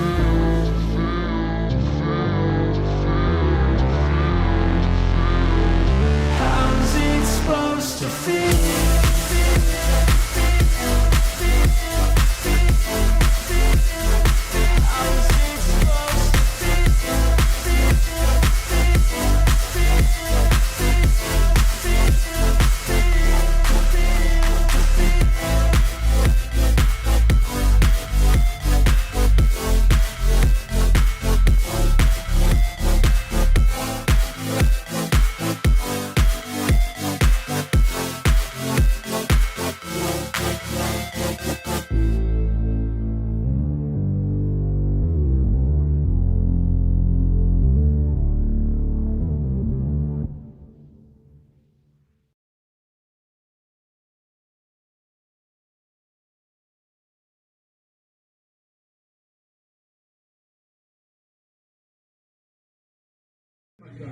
Welcome to Pop Culture Philosophers. I'm Rockin Robbie Live!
What is up, everybody? Welcome back to Rockin Robbie Live here on Pop Culture Philosophers. I am your host, Rockin Robbie Billups. We've had a great time already tonight talking about comic books, movies, pop culture, and a whole lot more. We've been bullshitting. We've been watching the Cowboys game. We're at halftime right now. Cowboys are stomping all over New York Giants right now, and I'm loving it. We just had the DC sneak peek with the added bonus of talking about a Mad Cave book coming out, as well as the Image books. I've already read them, and I've already talked about them, so I'm really pumped up for the weekly comic book review, which celebrates 7 years in just a few weeks, right around OUG's birthday. Thank you all so much for being here. We are in halftime, so we got half prices right now on our Super Chat menu. Our Super Chat menu, everything's been knocked down, and you can pay directly at PayPal or here with the Super Chat. And I see we got some Super Chats coming through. We'll address those in a second, but right now, it's free to encourage me to drink water. It's $1 for a beer cheers. It's $5 for a Hellboy song, $10 for a shot, and $20 for a beer chug.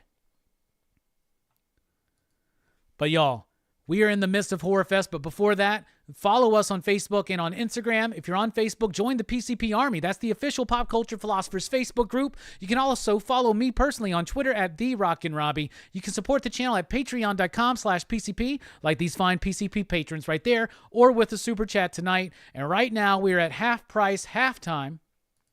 So it's free to encourage me to drink water. $1 for a beer cheers. $5 for the Hellboy song.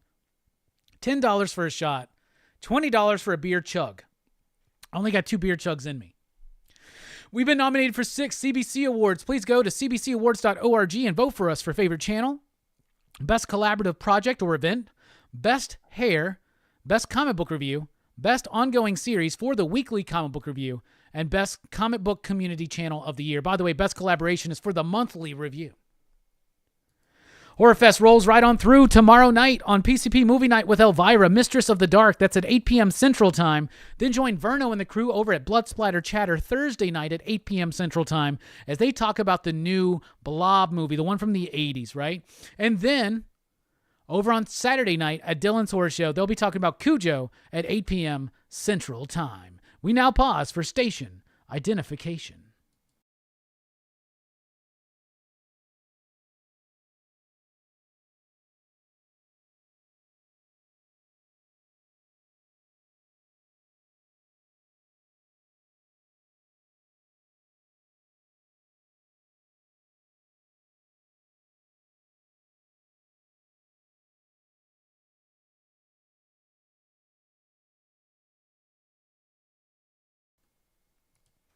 All right, and we got super chats from Trade Paper Dad and Rogue Collecting here. Hey, Perry Station. Perry, a while ago you said you wanted to do the Elvira movie. That's tomorrow. I should have reminded you about that Saturday. If you're still here, let me know if you still want to do it. If not, I can get a replacement. But I still got you down, Perry, for tomorrow night, Elvira, Mistress of the Dark. All right. Trade Paper Dad with his $20 super chat. Thanks for the work you do for the comic book community. Your channel inspired me to stay reading comics. Hell yeah. Double up on those shots. So 2 shots from Trade Paper Dad. And then we got Rogue Collecting with the $20 super chat. 2 shots for the Cowboys defense tonight. Cheers, bud. I got 4 shots that I got to do. Hell yeah. Now, before that, though, OUG encouraged me to drink some water. So let's do it.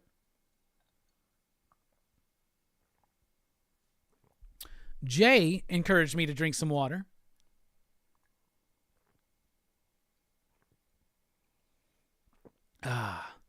Spillio's encouraging everybody to get me drunk. And Twitch. Oh, bruh, I understand. Don't worry about it, man. I'll drink some water for you.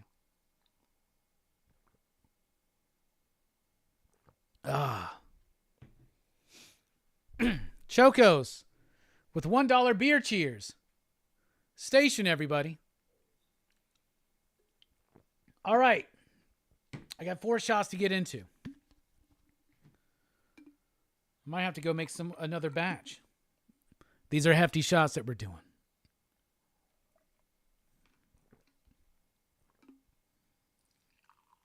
I'm doing 2 right now.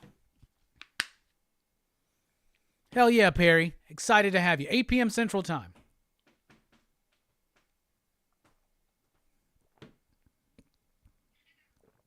Another beer cheers from Choco's 26.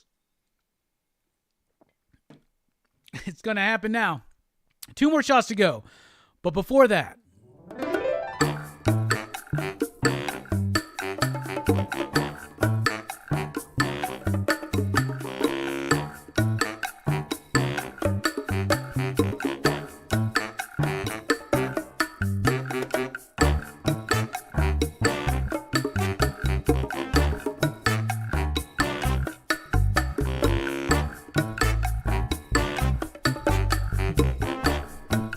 feeling pretty good now.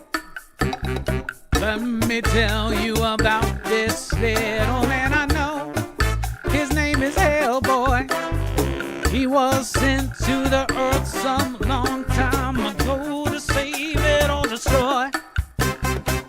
Brought to this house by Rasputin, son of a demon and a nun who had a sex with the demon, but was raised by Professor Broom. Now Now he fights evil and monsters. Shit. Now he fights with a man who's a fish named Abe. Now he fights with a fire starter named Liz and an ectoplasmic mess named Johan. PPRD.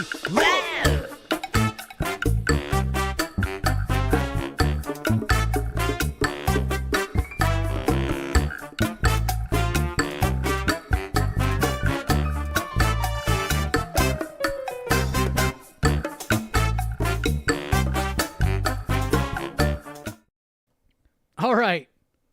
Andrew did not consent to this, everybody, just so you know. Sorry, bro. All right. Halftime is almost over. I still got 2 more shots to get to. Damien, this is me pacing myself. I sang the song between the 4 shots. That's gorgeous. New York looks pretty there. Oh, shit. I'm coming up on buzzed right now. Yeah, this is Jaeger, peach schnapps, and cranberry juice. So here we go. What the hell kind of notification is that? Song for pacing. Good strategy. I'm also just really excited. The Cowboys are stomping tonight, man. That's awesome. The defense is for sure. All right. Somebody told me to drink some water, right? All right, 4 shots down.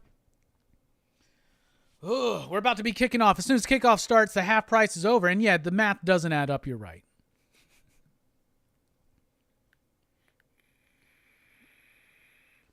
OUG says, Elvira, I love Elvira. She is the definition of self-made.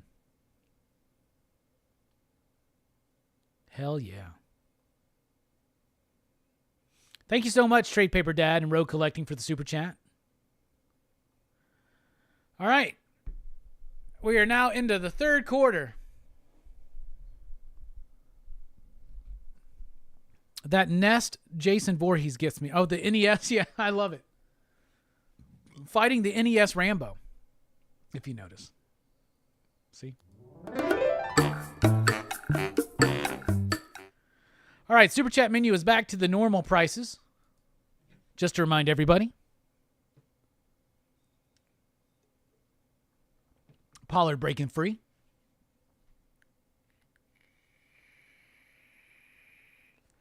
I hope y'all like the early peek to image and stuff. It's not going to be it's not going to be a part of the DC sneak peek every week, unfortunately. But I wanted to give you something special. Now, just so y'all know, in case you missed it, I have read Transformers #1. I've actually read it 3 times at this point. And I fucking love that book. Transformers #1 is really good. FOC is tomorrow. It's your last chance to let your comic shop know and guarantee your order. Some people, like Fable out there, are going to really, really want the 1 in 100 spoiler variant. It'll probably be a very hot book. Transformers going to blow people away. I hope the numbers come in very strong for it. After being on the video call with Daniel Warren Johnson and Robert Kirkman, as they did this like thing with the retailers. After that call and then reading the PDF that they sent of #1 in its entirety, I committed to the heaviest order I've done in a very long time on this book. I have a lot of faith in Transformers. The book is good. Even if you don't like Transformers, I think you're going to like the book. And if you like Transformers, I think you're going to love the book. Or you're going to hate it. Pollard breaks free! Keep it running! Keep it running. The hell's wrong with me? Who's still watching the game? I know this might be boring to some people, but not for me. This kind of game's okay in my book, for especially for the opener.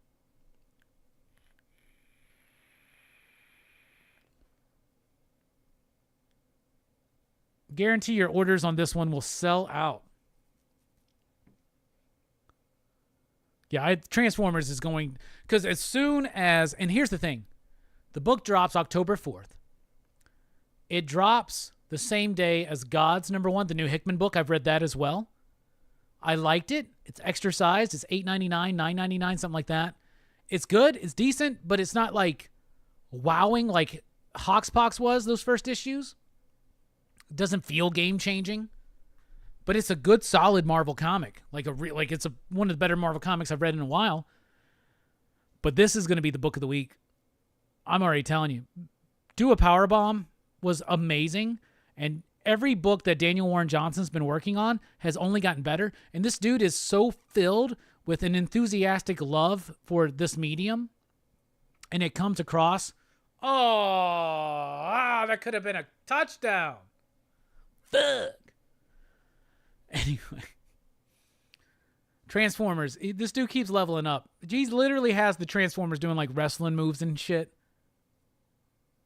Fucking Optimus Prime doing suplexes and power bombs and shit, man. It's awesome. And on the video call, he had said something like, one of the things that he likes to do is you bend perspective and anatomy sometimes to show like a dynamic sense of action, right? And he was like having trouble with that, with the blockiness of the Transformers. But get that first down. Oh no, the ball came out. Fall on it. Okay, thank God. Thank the gods. Whew. First and goal, baby. Cowboys. But he was talking about how he learned to even bend the perspective on that. Get less blocky and more organic with them, especially in action sequences.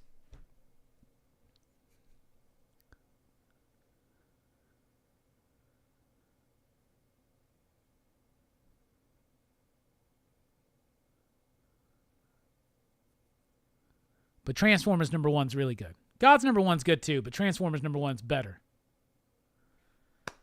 Nearing the goal line. Come on, y'all.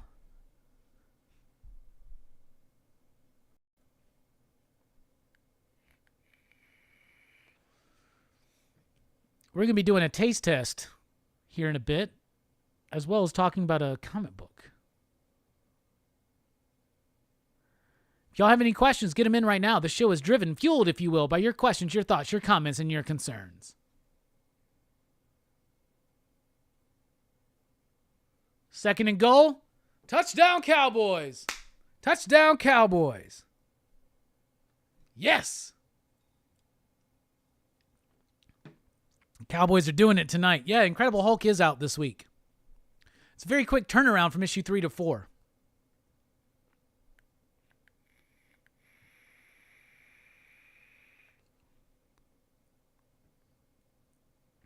Nicely done, Cowboys. Hey, what's up, Dynamite?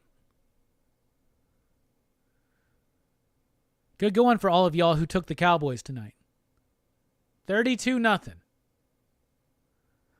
I don't think that missed extra point's going to come back to bite us. 33-0. This couldn't be going better, to be honest with you. It's pretty dope. I have not read Alligator Loki yet. I usually don't read my Marvel comics until Tuesday. But with Gods, I got a preview of it, and I had to read that one. First of all, I needed to read it to make sure where I needed to place my orders for a $10 fucking comic. But I don't know if they may have sent a PDF of Alligator Loki, but I did not read that one. Damn progressive commercial. All right. So I want to talk about this book. So when I was at Heroes Con, and if you ever see me at Heroes Con, you're most likely going to see me near the cartoonist kayfabe area. Because like I said before, I love those dudes, and I love talking to them. But right next to Jim Rugg was this dude. Had this book set up. And I kept looking over there as I would see him throughout the day, and I was just like, that looks like my kind of jam. So I went over to meet him, and I was like, hey, man, what kind of books do you got? Because it seems like my kind of thing. And he started describing his book, and I was like, I'll have one of each. Well, the dude's name is Marty Keene, I believe. The book is Steel Streets. So I picked up every issue of Steel Streets, an independently produced book that you can get at superherocomics.com. I would highly recommend it. I have all 7 issues signed by Mahdi, but I finally read them all within the last couple weeks. This book is freaking awesome. It is 80s underground alt comics, screen tone, barely any color, grit, raw, violent, ridiculous, not taking itself too seriously, a big homage to the Teenage Mutant Ninja Turtles as well as RoboCop. Instead of one turtle, it's one frog dude, and he's kind of got that RoboCop helmet. He's a ninja fighting the Head Clan. Derivative much? Maybe, but not really, because it does carve out its own freaking identity. This book is glorious. That's actually issue number 2 I just showed you. This is issue number 1. Such a freaking solid book. I absolutely love it. I would encourage anybody to check out this book.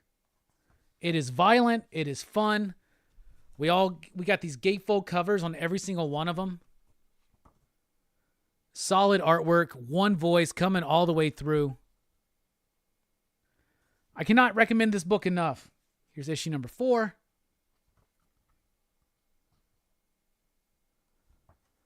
Look at that. Y'all know me. I always talk about grit and texture in a comic book. This book understands grit and texture. It is pouring down there now, it looks like. It's crazy when it's raining and it just looks like it's sprinkling, and then they show the crowd and you can tell it's just pouring. This one's not a wraparound. Look at that freaking book though. It's not going to be for everybody, but it's definitely for me. If you like turtles, I would highly encourage you to check this book out. Like I said, you can get it at Superhero Comics. Look at that. Here's the newest issue, issue number 7. Which starts introducing more color into the world. It's really cool, trippy sequence. So Steel Streets. Now, there's other books that Monty Keene does. I have Lost at Land. That was a book that Brian picked up for me. But I read all 7 of these, and I love them. They're smaller than your typical comic. I think they usually sell for about $10 each.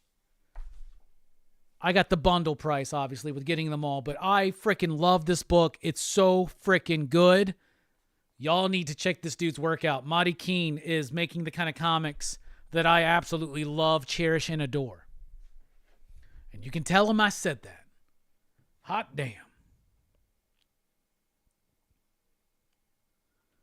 Simpleton says, nice. Row Collecting says, hell yeah, his superhero series is awesome too. Yeah, I need to check him out. Missed him at Baltimore. Oh, that sucks he was there. Eric says, Steel Streets is fun as hell. Totally worth it. Row Collecting says he had a guest artist come in and do one of the recent superhero comics, and it was great too. He did the Spider-Man bootleg. Yeah, the Spider-Man bootleg is sold out. I wanted to get a copy of that. Damn, Micah. Micah is on it. Sorry. The Hand, the Foot, and the Head clan. I'm in constant battle with the Gluttonous clan. Oh man, I don't have I need to at least get a digital copy of that Spider-Man bootleg and read it, because I bet it's glorious. I love his work. When I met him, I was like, what's your work like? And he goes, 80s. I'm really influenced by Eastman and Laird and the Turtles and Frank Miller. And I just love raw, gritty. I love screen tone, black and white comics, do it yourself. And I was just hearts in my fucking eyes, man. Just what? People still make comics like this. Holy shit. That's awesome. And they do. But I read 1 through 4 last week, and I read 5, 6, and 7 today.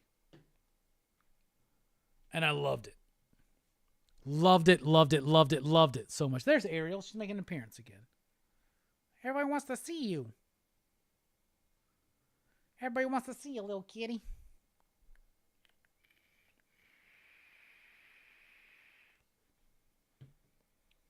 Man, these Cowboys. You know, I know it was fun last year when we would do these and I would be like all like getting drunk and then like fucking getting all pissed off at the Cowboys. But it's actually really nice to kind of have like a nice, easy breezy stream where Cowboys are up 33-0. I like that. I like that a lot. I'll tell you that. But I love that it's like, because Turtles is definitely a riff on Daredevil stuff, Frank Miller Daredevil stuff, Frank Miller's Ronin. So I know a lot of people will be like, oh, so it's kind of like Turtles, but it's a way different story than Turtles. It's got some of those elements, but it's got the energy, the rawness, the boldness of the comic books that I love. So freaking good. Jay, long time no see, station. This is for you, Jay. In the 90s. How you doing? Hope you're doing well.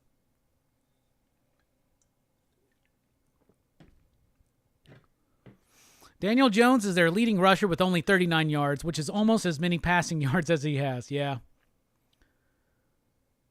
Yep, the Ariel fan club. Ariel, they love you. They love you, Ariel. Ariel making her first Rockin Robbie Live appearance tonight. How are you doing? How you doing? What? She looks at me so disapprovingly sometimes. Y'all go to superherocomics.com, enter code Robbie. It's going to save you nothing, but just buy their comics. They're really good stuff. Really good stuff. I want to get the whole line now. See, Mary's here, and she wants to see you again.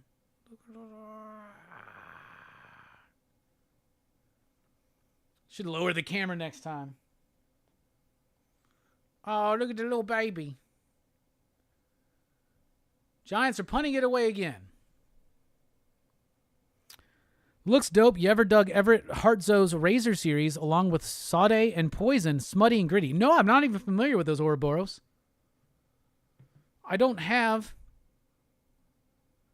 a notepad with me. I would write that down because I will forget it in the morning. Speaking of in the morning, let's drink some water. Hell yeah. We need an aerial cam. That would be great, actually. Get another camera just set up on aerial at all times. That'd be great. Or where I anticipate she's going to be. All right, we're on commercial. Let's do a taste test. So a few weeks ago, we tried so Lay's is doing this thing now, where every year they always do that thing where they like come up with a bunch of weird flavors. But this year, what they're doing is those flavor swaps. So we tried the Lay's potato chips flavored like Cheetos. Those were pretty solid. Last week, we tried the Lay's potato chips flavored like Cool Ranch Doritos. Those are really good. Tonight, we're going to try the wavy Lay's that are flavored like Funyuns.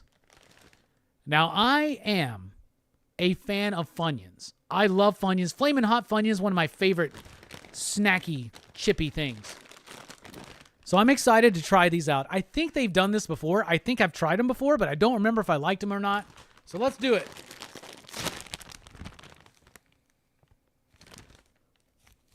Okay, it smells like feet and like groin. It's like, it's not even, it smells like feet and groin. But, all right, now it's smelling more like Funyuns. At first, like feet and groin, that's what I got. All right, so these are done as wavy chips, which I think the Cheetos should have been done as these are kettle cooked. But let's see.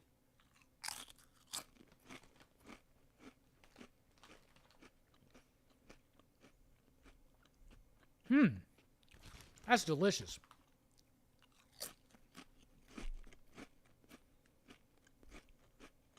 Oh, that's delicious. First of all, I love Funyuns. I love the texture of Funyuns, and I love the flavor, apparently, because these are great. And I'm glad they didn't do like a thin chip with this one either. That's really good.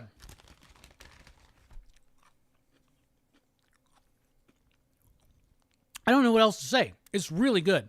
They picked the right chip texture for the Funyuns flavor. The Funyuns flavor comes across. Obviously, Lay's knows what they're doing because they're the ones that make Funyuns. The flavor's there. The chip is fine. It's solid. I'm going to give this a 4.69, you digs. That's good as hell.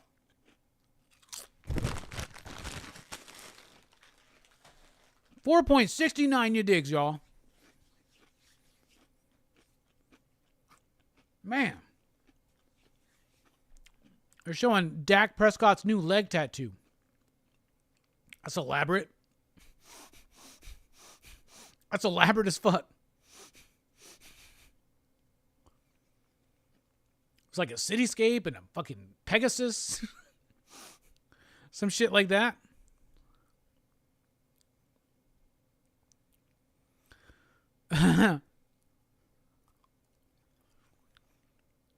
What is your favorite chippy salty snack? I love nuts. I love like just mixed nuts. Deluxe mixed nuts with no peanuts. Like I like those. So I like nuts. I like Brazil nuts in particular. Outside of chips, my favorite chip might just be the classic like nacho cheese Dorito, to be honest, but I do love Funyuns as well.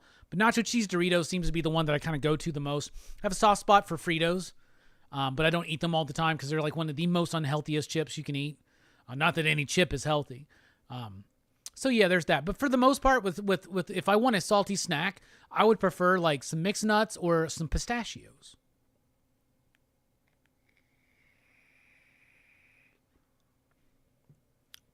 I think you'd like the series. He wrote the series for his late sister. It starts in Razor. Maybe I can find a cheap lot for you. If you find it, let me know. That would be awesome.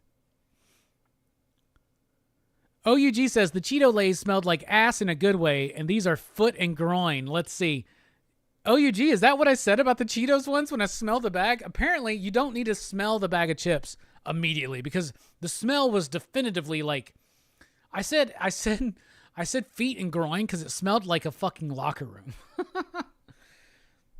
There's something.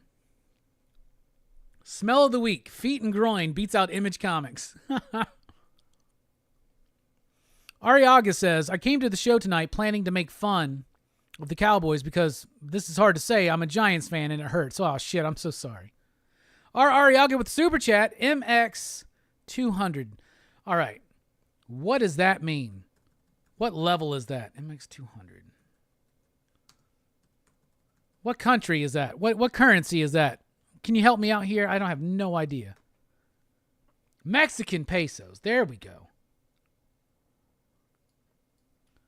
So 200 pesos to dollars. It's 1140. Ah, Hellboy song, huh? All right. Beer cheers. We're finishing up that beer.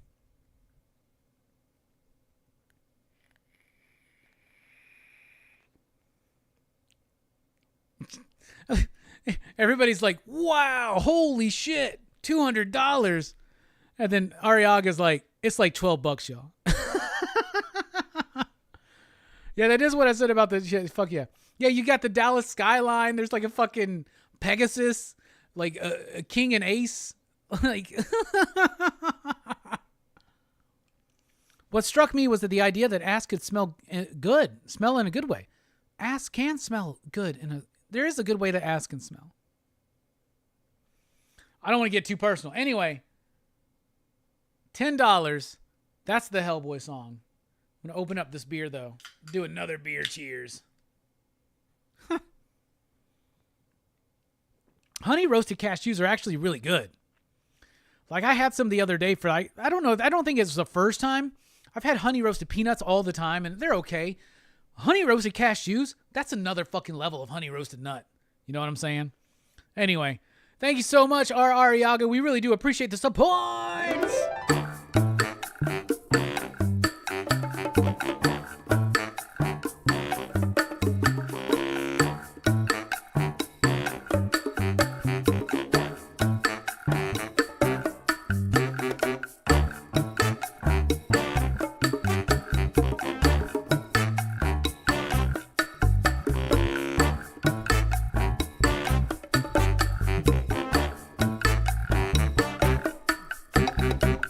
me tell you about this little man I know. His name is Hellboy. He was sent to the earth some long time ago to save it or destroy. Brought to this earth by Rasputin, son of a demon and a nun who had a sex with the demon, but was raised by Professor Broom. Now he fights evil and monsters. Shit! Now he fights with a man who's a fish named Abe. Now he fights with a fire starter named Liz and an ectoplasmic mess named Johan. PPRD.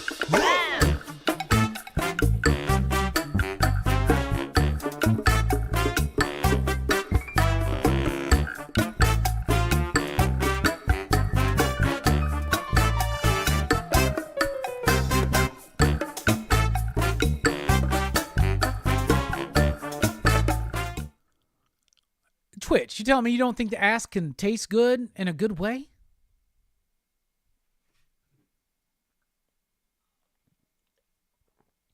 All right, enough about the bedroom. Anyway, how is everybody doing? Thank you so much, R. Ariaga.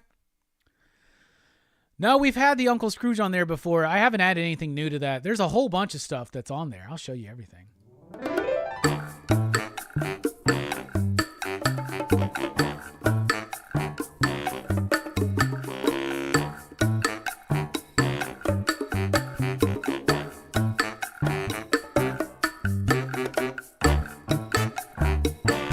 That's the whole shebang right there.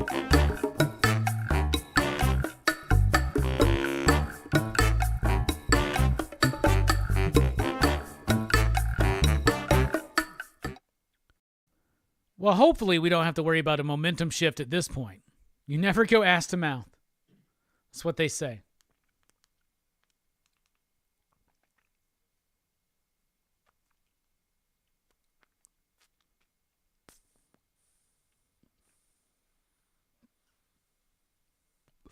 $33-0 Cowboys right now. Can I just do this? How about them Cowboys, y'all? Yeah. What are these things? Whatever those were, they're no longer there. Oh, I bet that was the Christmas stuff. You go ass to mouth, but it costs extra. We're here every week in the house that Robbie built. Well, thank you so much for being here.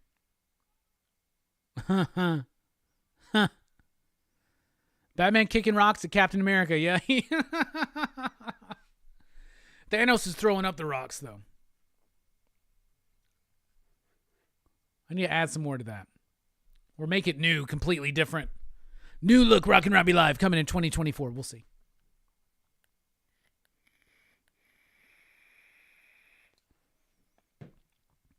Really do appreciate all the support tonight, y'all.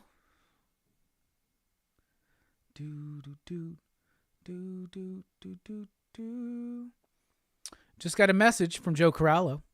He says, got back from Baltimore not long ago. Good show. Hell yeah, Joe. In fact, let me message him back. I'm going to say, hell yeah, Joe. Hell yeah, Joe. Exclamation point. Live texting on Rockin Robbie Live because the Cowboys are just stomping all over the Giants. Have you heard anything new about the upcoming Tynan Dracula book? I need that shit in my veins. I need it too. I'm very excited. As far as I'm aware, what I know about it is a direct adaptation of the film Dracula, the 1932 Dracula, starring Bela Lugosi, directed by Todd Browning. Also stars Dwight Frye, Edward Van Sloan, David Manners. Mae Clark's not in that movie. She's in Frankenstein. Anyway, absolutely love Dracula. We're covering it for Horror Fest this year. Let's go through that Horror Fest lineup, y'all. We've already done some of these shows. We got a great Horror Fest lined up over 30 movies talked about, over 50 movies talked about on over 30 shows across 3 channels.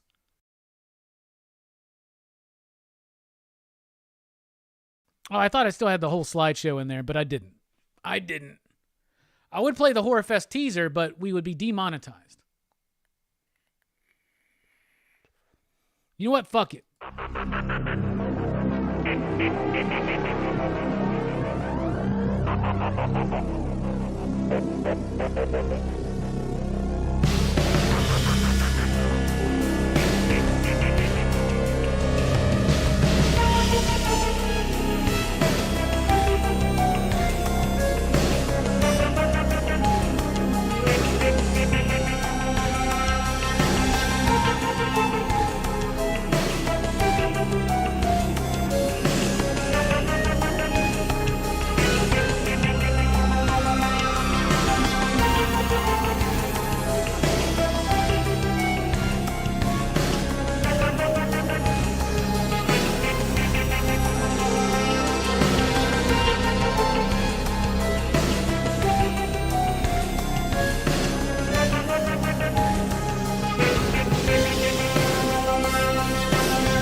Horror Fest continues tomorrow night on PCP Movie Night at 8 p.m. Central Time with Elvira, Mistress in the Dark. Then on Thursday at 8 p.m. Central Time, over at Blood Splatter Chatter, we'll be talking about The Blob. Then at Dylan's Horror Show on Saturday night, 8 p.m. Central Time, Cujo. Horror Fest, y'all. The biggest and baddest yet.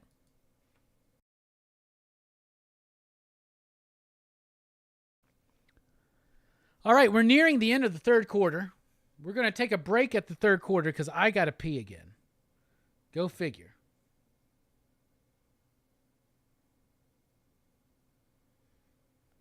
All right, we got our hotel booked for Memphis. Nice. Nice to know.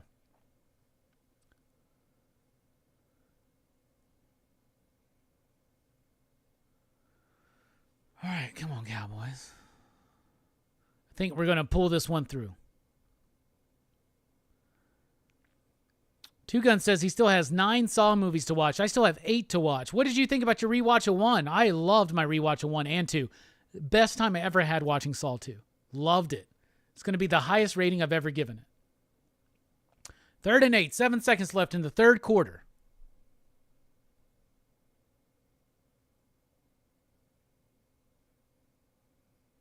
Incomplete. 2 seconds left. Man, I got to pee. Holding on. You keep holding on. Holding on for one more day. Twist says Jags won today, so I was happy, as the Cubs. Hell yeah. Starscream 5, what is up, my man?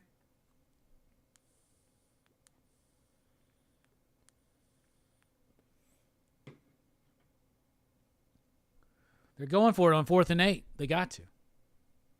They're down 33-0. There's a flag down.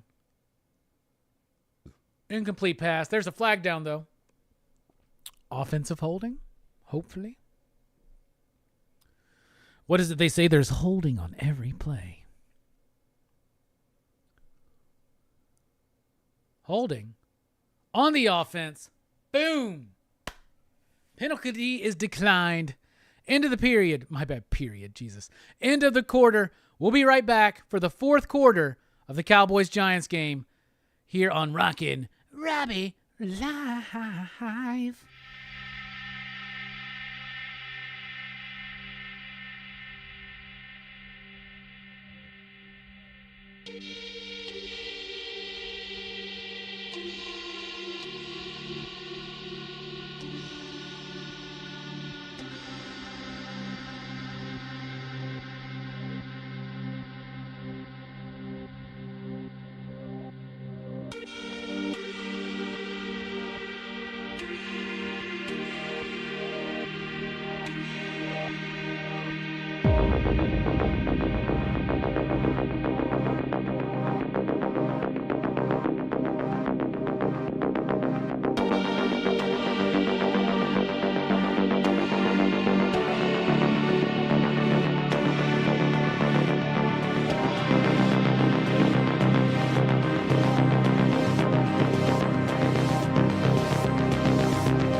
Welcome to Pop Culture Philosophers. I'm Rockin Robbie Live.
Hey everybody, welcome here to Rockin Robbie Live on Pop Culture Philosophers. I am your host, Rockin Robbie Billups. We've been watching the Cowboys-Giants game. Cowboys are dominating 33-0 right now. 3rd and 7 at like the 15-yard line, 16-yard line. Cowboys just dominating. Offense is playing okay, but the defense has been super solid. And we got the first down. First and goal, everybody.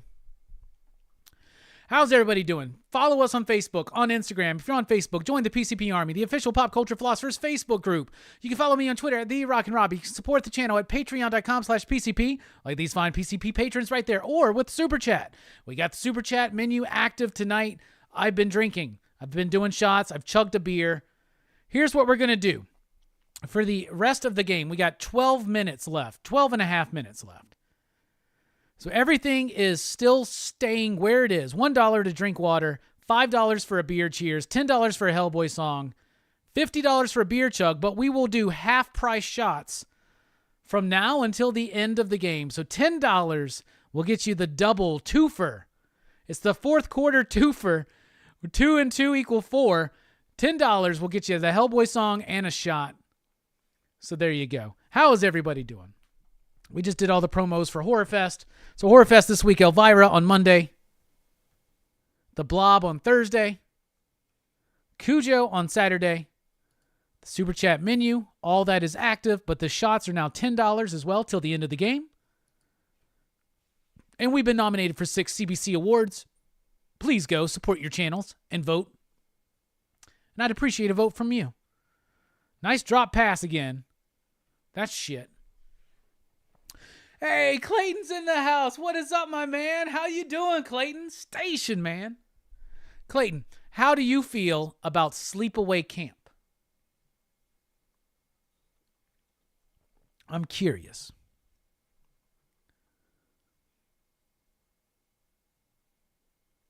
I would watch football with you, Mr. Robbie. I mean, it's sort of happening right now. The name changes. You're right. It is happening right now. You're watching football with me. 11 and a half minutes. I just made up some new shots. So I'm going to give you a free one to kick off this two for fourth quarter. What? That didn't make any sense. I got to work on that branding.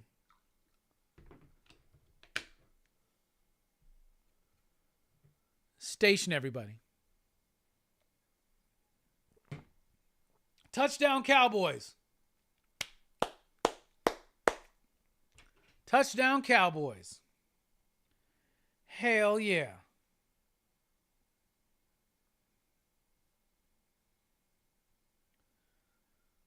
Check my PayPal just to see if any straggling PayPals came through that I missed.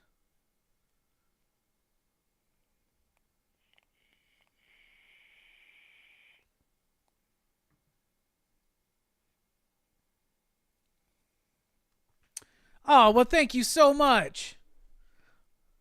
I don't recognize the name from the chat, so I'm not going to... You know who you are. We'll just say DK. Donkey Kong. Thank you so much. 1 beer cheer and just con funds. Well, thank you so much. Here's a beer cheers for you, bruh.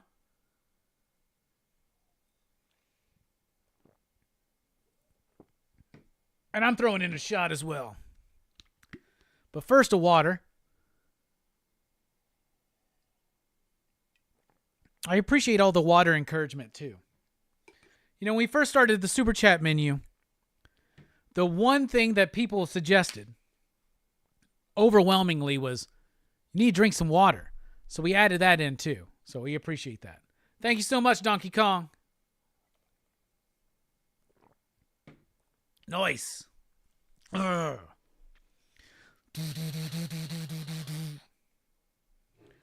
We got another taste test coming up. So excited about this Cowboys game. Period. This ain't hockey. Yeah, you're right about that. Robbie, how'd you get to be a Cowboys fan? Starscream, let me explain it. I started watching the NFL in the 90s, and my stepdad, at the time, there was no Titans, so we didn't really have a home team.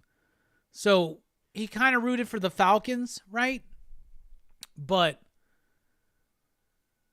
I don't know. Like, he rooted for the Falcons, but I could never really fully get behind that. And just what happened was when I would watch football with my stepdad, I was enamored with the Dallas Cowboys.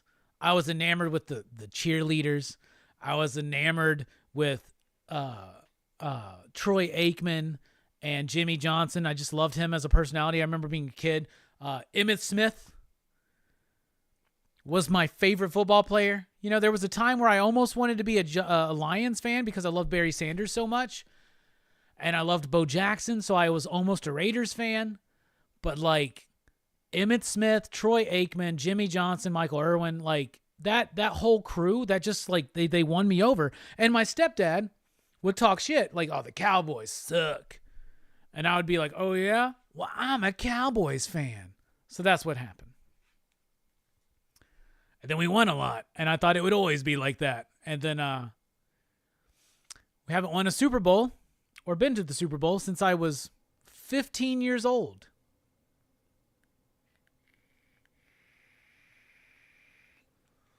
So that's fun.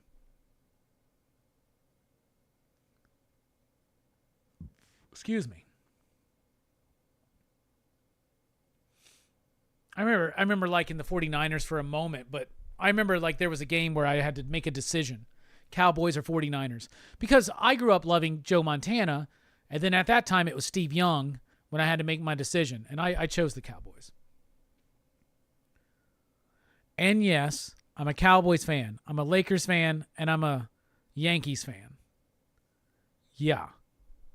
I like the teams that won for the most part the Yankees thing, I became a Yankees fan well before the domination of the 90s era. I was a Yankees fan in the 80s. I was a Lakers fan in the 80s. The ball is out. The Cowboys just recovered it. Another turnover from the Giants. 40-0 Dallas and another turnover. What the hell? So I became a Cowboys fan in the 90s, but in the 80s, I became the Lakers and the Yankees fan. With the Yankees, it was because I played baseball. And the Yankees I looked up to at that time was Don Mattingly. But I was big into baseball history, and Joe DiMaggio and Lou Gehrig and Mickey Mantle and Roger Maris and Babe Ruth, of course. So I just love the legacy that the Yankees had. I became a Yankees fan. Yankees and Braves are like my two. And in 1996, I had to make the decision, and I chose the Yankees. Don Mattingly, baby. Hell yeah. Joe Montana went into the Hall of Fame as a Chief, Bobby. Hold on to that, Bobby, because you had a rough Thursday night, brother. I got done with a blood splatter chatter. We had a great conversation, a fucking great conversation. One of the best Horror Fest conversations yet for this year about Sisters, Brian De Palma film. And I got done with that stream, and I was like, let me turn on the game. And I watched the last 2 minutes of that game, and I was like, Bobby and Joe are hurting right now, man. Condolences. It ain't over, though, man.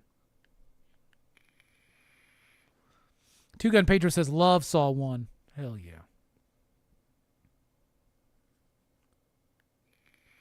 That's crazy. He went into the Hall of Fame as a Chief? That is nuts. I didn't know that. I figured it would be, like, wasn't he with the 49ers when the catch happened and all that shit? Interesting.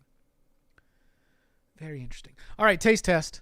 Is anybody familiar with the show Hot Ones? That's one of my, used to be a YouTube obsession of mine. And I like their hot sauces. I love the Last Dab. But what I have tonight, I saw this at the grocery store today. So I was preparing it during the show, and now it's ready. But they have these chicken strips, right? They're these chicken strips from Hot Ones. This one is the habanero flavored one, which is like Los Calientes Roja. So Los Calientes is one of my least favorite sauces of theirs because it's too sweet, but the Roja is actually good because it's got more spice to it. So I have not had these. We're going to try them out. I cooked them in the oven. They look great. It seems crispy, and they seem like any kind of like typical frozen chicken tender. So we're going to try it and see if that flavor comes through.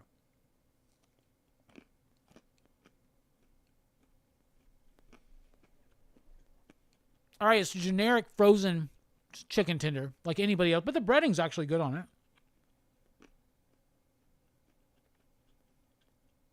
Okay.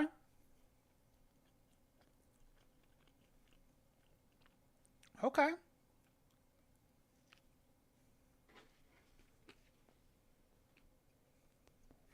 Okay. All right.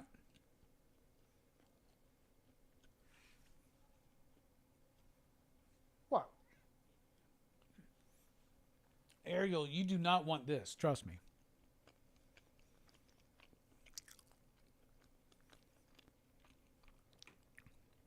All right.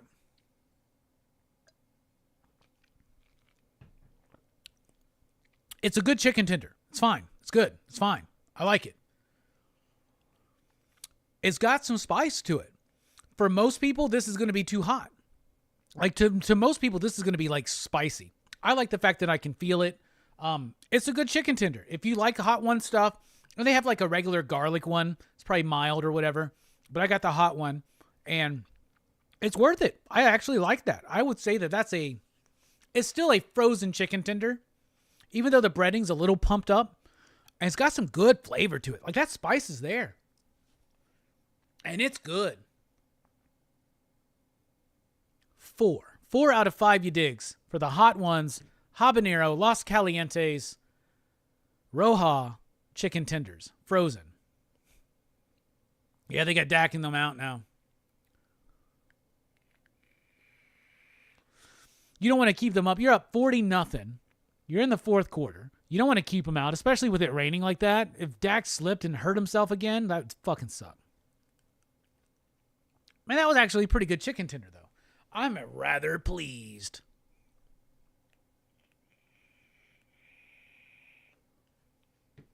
Got one more taste test coming up. How are y'all doing? What are y'all up to? What do you want to talk about? Think the Cowboys are winning this.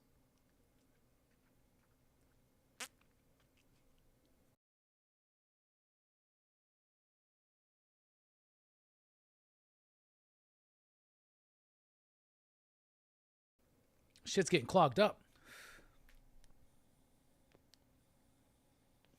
That's why I don't like these looper ones, man.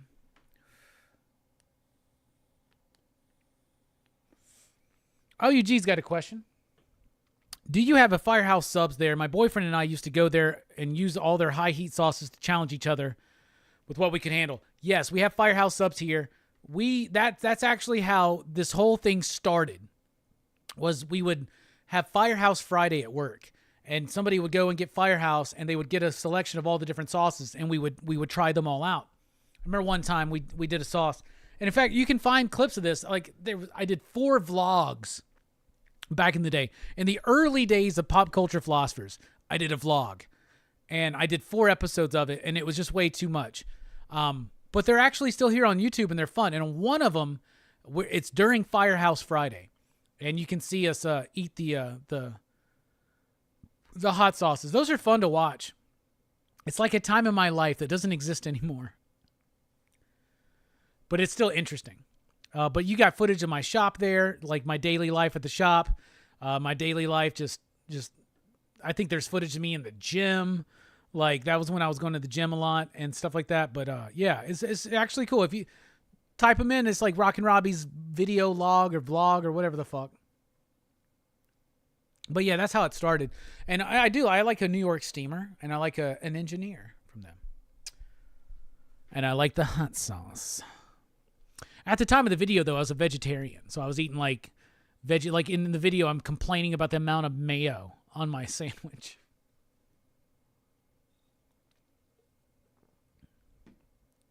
But yeah, I like Firehouse. I do.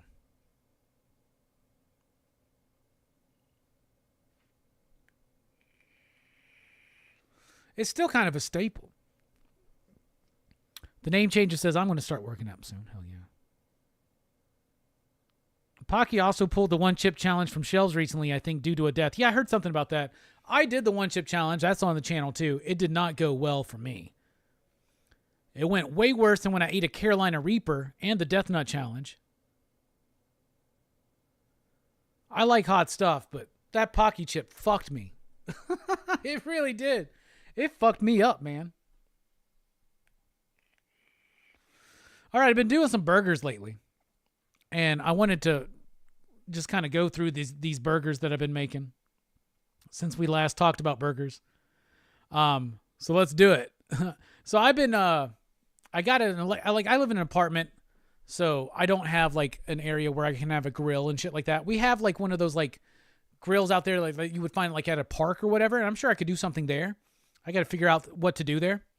But so I've been making these burgers because I've been on this burger kick lately, and I've been on like trying to make like at-home smash burgers. And I've kind of got a good technique now, and my burgers are really good. I had a night with my family, basically. All the loves of my life were all in one place together, and we all had a bunch of burgers, and it's just a good, fun night, right? And it was one of the best nights of the year, to be honest with you. But I have been perfecting and trying to formulate my own kind of like burger, right? Like the last time we did this, I talked to you and showed you step by step how I made the Oklahoma fried onion burger. But then I've been trying to experiment a little bit more out, and let's talk about these. So this was a double cheeseburger that I did. I don't typically do double cheeseburgers, but I did this one, and that is a very thickly sliced fresh jalapeno. It's got yellow onion. It's got mustard, and it's got two patties, and this is ground chuck, 80-20.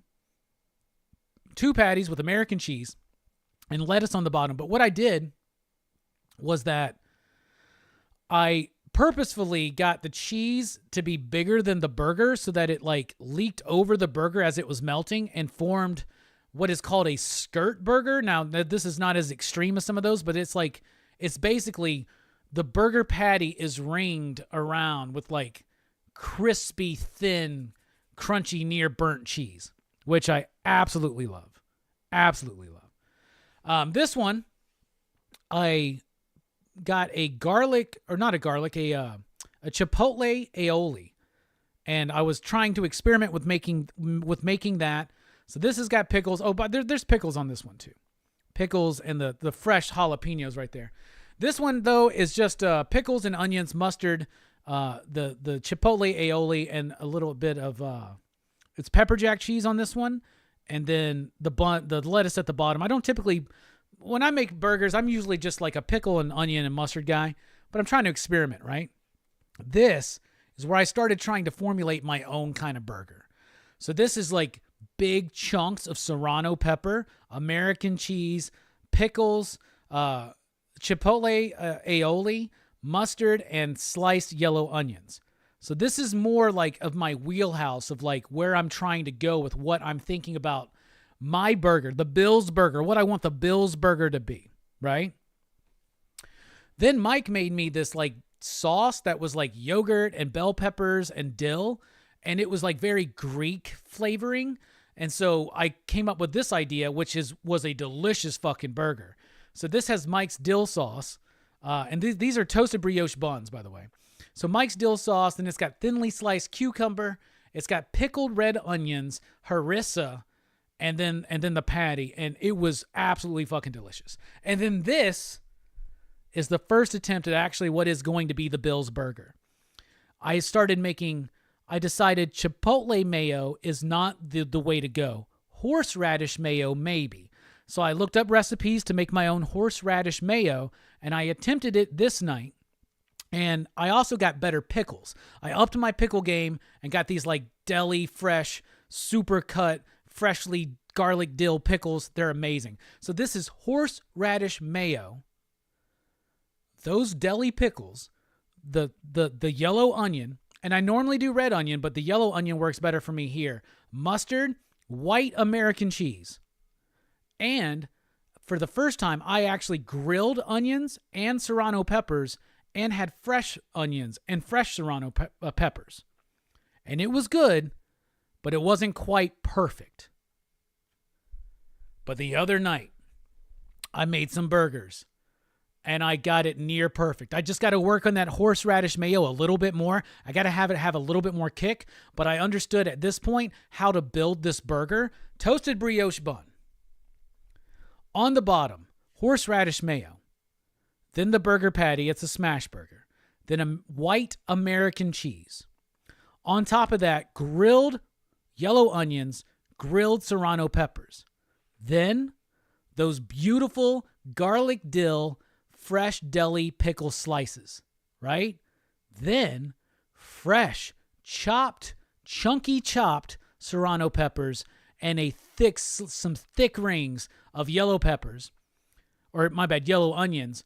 Then mustard drizzled over that, and then on the top bun, more of that horseradish mayo. This burger was delicious, y'all. So please, once again, join me on my burger journey. And as you can tell from the background there, my yellow mustard of choice is Plockman's.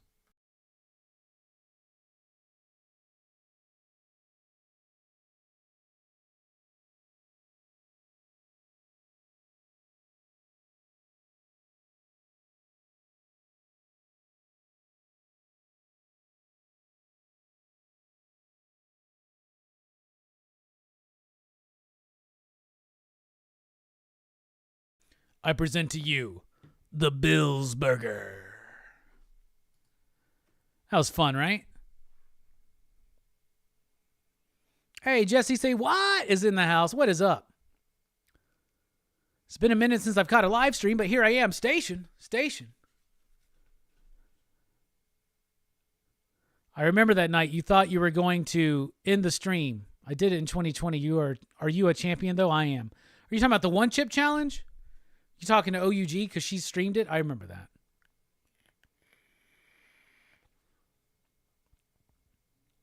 The name changes. Is still vegetarian. Been for most of my life. Hell yeah.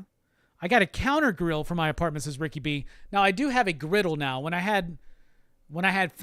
say family, I mean the people I love the dearest, like in my life, like not family, but like family. You know what I'm saying? But when I had my family over, my loves, I had to cook like 7 or 8 burgers that night all at once. And so Mike got me an electric griddle and it worked really well. I had to do a lot of cleanup though. I had to do a lot of fucking cleanup. So it'd be nice to do it outside where the oil's just spit. You know, you gotta get that shit hot for a smash. Oh, by the way, the other thing too, I changed the meat that I was getting for the Bill's Burger. And what I started buying as I found I found at my Kroger, this ground beef blend that was half brisket, half ground chuck. So it's brisket and chuck, and it's 80-20. And 80-20, like I tried making these with like 90-10 or 93-7, and they're dry and it's not good. And 80-20 is where you go, but it does make a lot of grease on the griddle in the pan. And if I make one by myself, I can do it in my pan and it's just fine. But if I have multiple people, I got to bring out that griddle. But I need something to help protect everything around it from the oil because I got a tiny kitchen in this apartment, you know, so.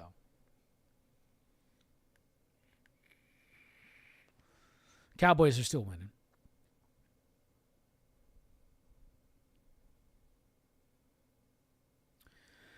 OUG says, I try to stay away from red meat, but when I indulge, 80-20 is the way to go. Yeah, it is. Add onion rings, lose the lettuce. The onion rings I don't think are necessary for the burger that I'm developing there. They'd be perfect for other burgers. The lettuce I was just experimenting with. I don't typically do lettuce on burgers, but I don't mind it. Certain burgers I want that kind of lettucey crunch. But yeah, I dig what you're saying. I agree. Yeah, one thing I was making too many burgers, and so I'm gonna have to cut out burgers for this week because I've been like making burgers like 3 or 4 nights a week, and that's not healthy.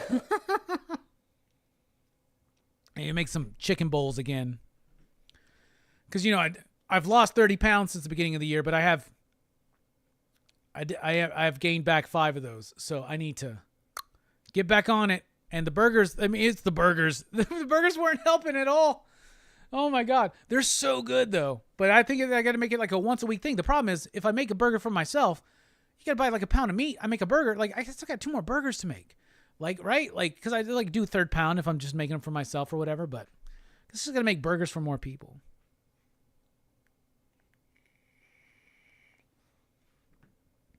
Have you ever tried grilled pineapple on your burger? No, I have not.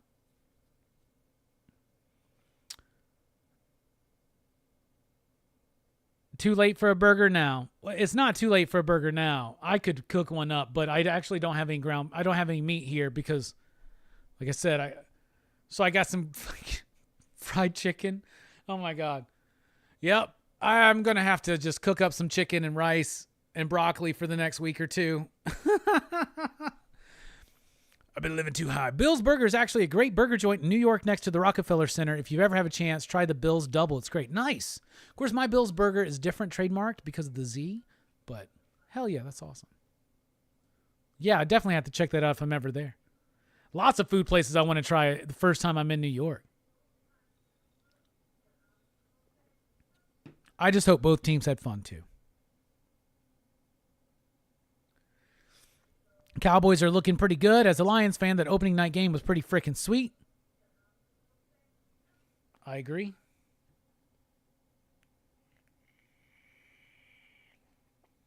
Three minutes left in the game. And pretty much in the show. Well, it's more than 3. Robbie, what's your fast food burger of choice? All right. So if you're telling me we're going to have a fast food burger, like, hey, Robbie, we're going to do a burger, we're going to do fast food, and we're not counting shit like Five Guys. Let's say we're just counting, like, well, we typically, like, is Five Guys counting? Because, like, I would pick Five Guys, you know, but, like, is Five Guys doesn't count. If it's just, we're talking, like, McDonald's, Burger King, Crystals, White Castle, Wendy's, Hardee's, Carl's Jr., Checkers, Rallies. We're talking about that kind of jam, that kind of shit. Wendy's.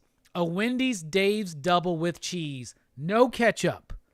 That's a great burger. That's a great fast food burger in my opinion. Has to have a drive-thru. There we go.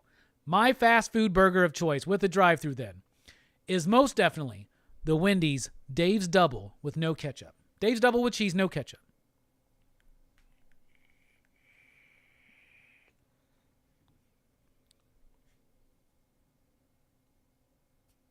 Hell yeah, Bobby. 2.5 minutes left. Extra ketchup, no mayo, no lettuce, and mustard. Oh, yeah, that's the thing, too. Like, I would ask Wendy's to add mustard to my burger, but they will not do it right. So, like, what I usually do is just make sure I get no ketchup and I add mustard myself.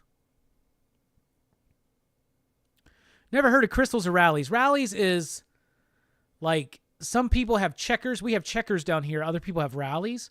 So Rallies is Checkers. And then Crystals is like a version of a White Castle in a way. We don't have White Castle here, but we have Crystals. But we have White Castle like up in Nashville.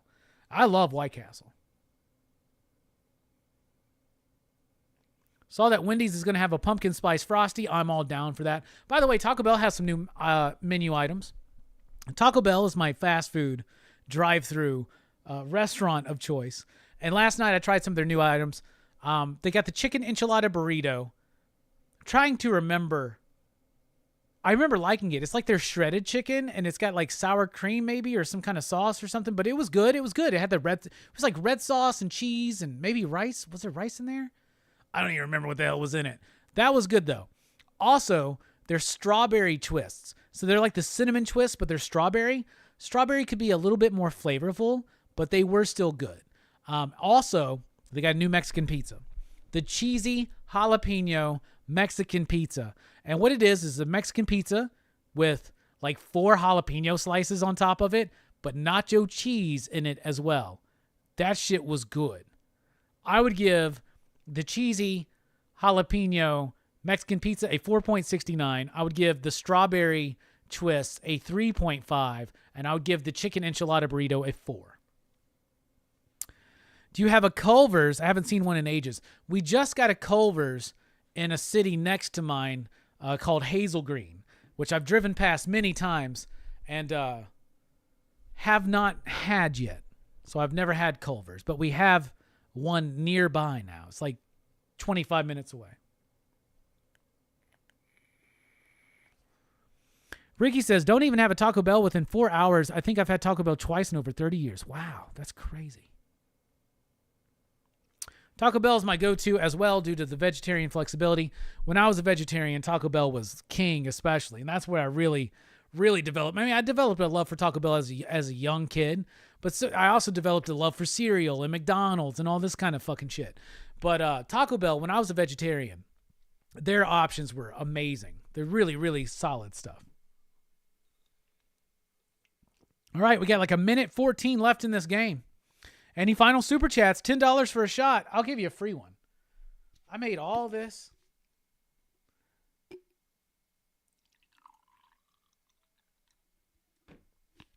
We really do appreciate all the support. Love it so much. When I was a vegetarian, the Impossible Whopper, that was the last time I ate Burger King like on the regular. Maybe I need to have a meatless week or two again. Station, everybody. What a great show. Go Cowboys. Next week, we got the Jets, baby. Home opener against the Jets. We'll see what the Jets do tomorrow. Yeah, it's a hefty shot. Well, we're at the end of the show, so I can spare it.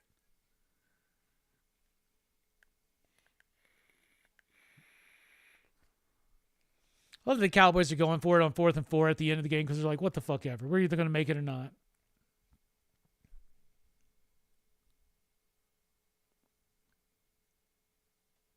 Thank you so much, Bobby. Why are you so drunk? I don't know. It was gone in a flash. What's on that chicken enchilada burrito? It's got the red sauce. That's one thing I liked about it. I love Taco Bell's red sauce. All white meat chicken, seasoned rice, reduced sour cream, red sauce, and 3 cheese. Yeah, so it's cheese, red sauce, sour cream, rice, and chicken. It was exactly what I remembered it being.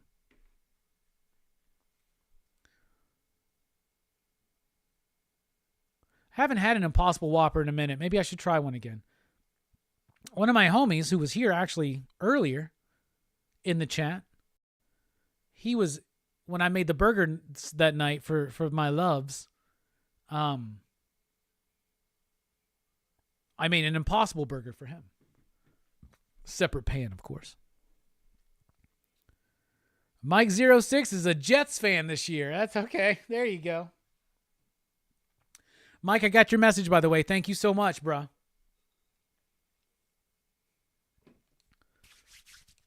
Here's the thing. I don't know if the Cowboys look good tonight or if the Giants looked bad. But I'll tell you this. Cowboys defense looked good tonight. 40-0. Here's what you're all going to hear this week. Cowboys are going to the Super Bowl. You're going to hear it from me. Shut out the Giants? How about them, y'all?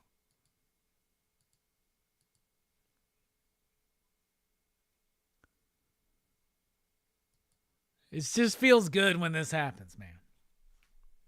I am very excited to see what Aaron Rodgers does in New York with the Jets. Boom. Down. This game's almost over, y'all. This is awesome. Huh. Game's over. 40-0. Cowboys win. I think they won so much by such a great victory of margin of a victory of margin. I feel like they did so well because we did this stream tonight, y'all. To open Sunday Night Football.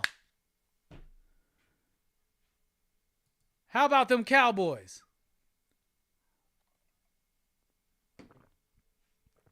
All right, we got a final taste test.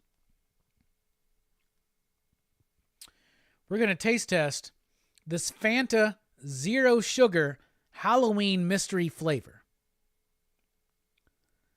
Found this at my local Kroger. Mystery flavored soda. Have no idea what this is supposed to be. So let's see. Mountain Dew does one of these now.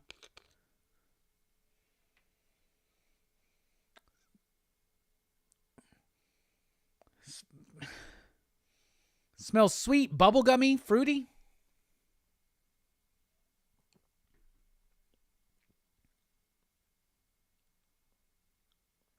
It's a sour candy.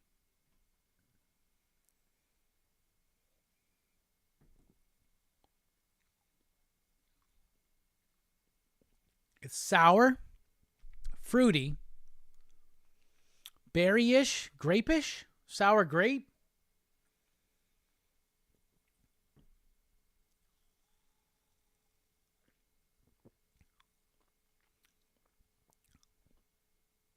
Is that grape? My guess is that it's grape or some kind of sour grape or some kind of like, that's what I think.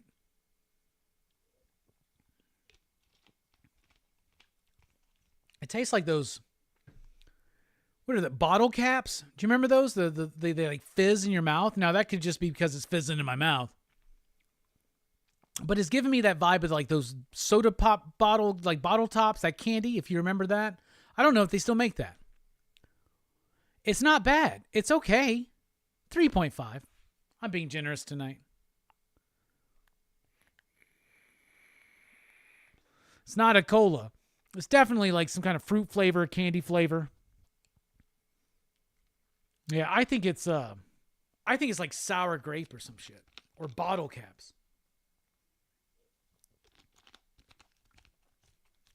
Yeah, that's what I think. Do they have a grape Fanta? Maybe they do. I don't know. Fable, I know. Your last show on IG is this upcoming Saturday. I'll be at work, but I'll try to swing in if I can.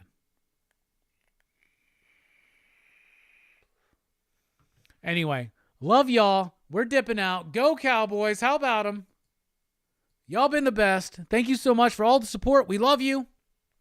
We're dipping out. Station. Thanks for watching. Pop, pop. Boom.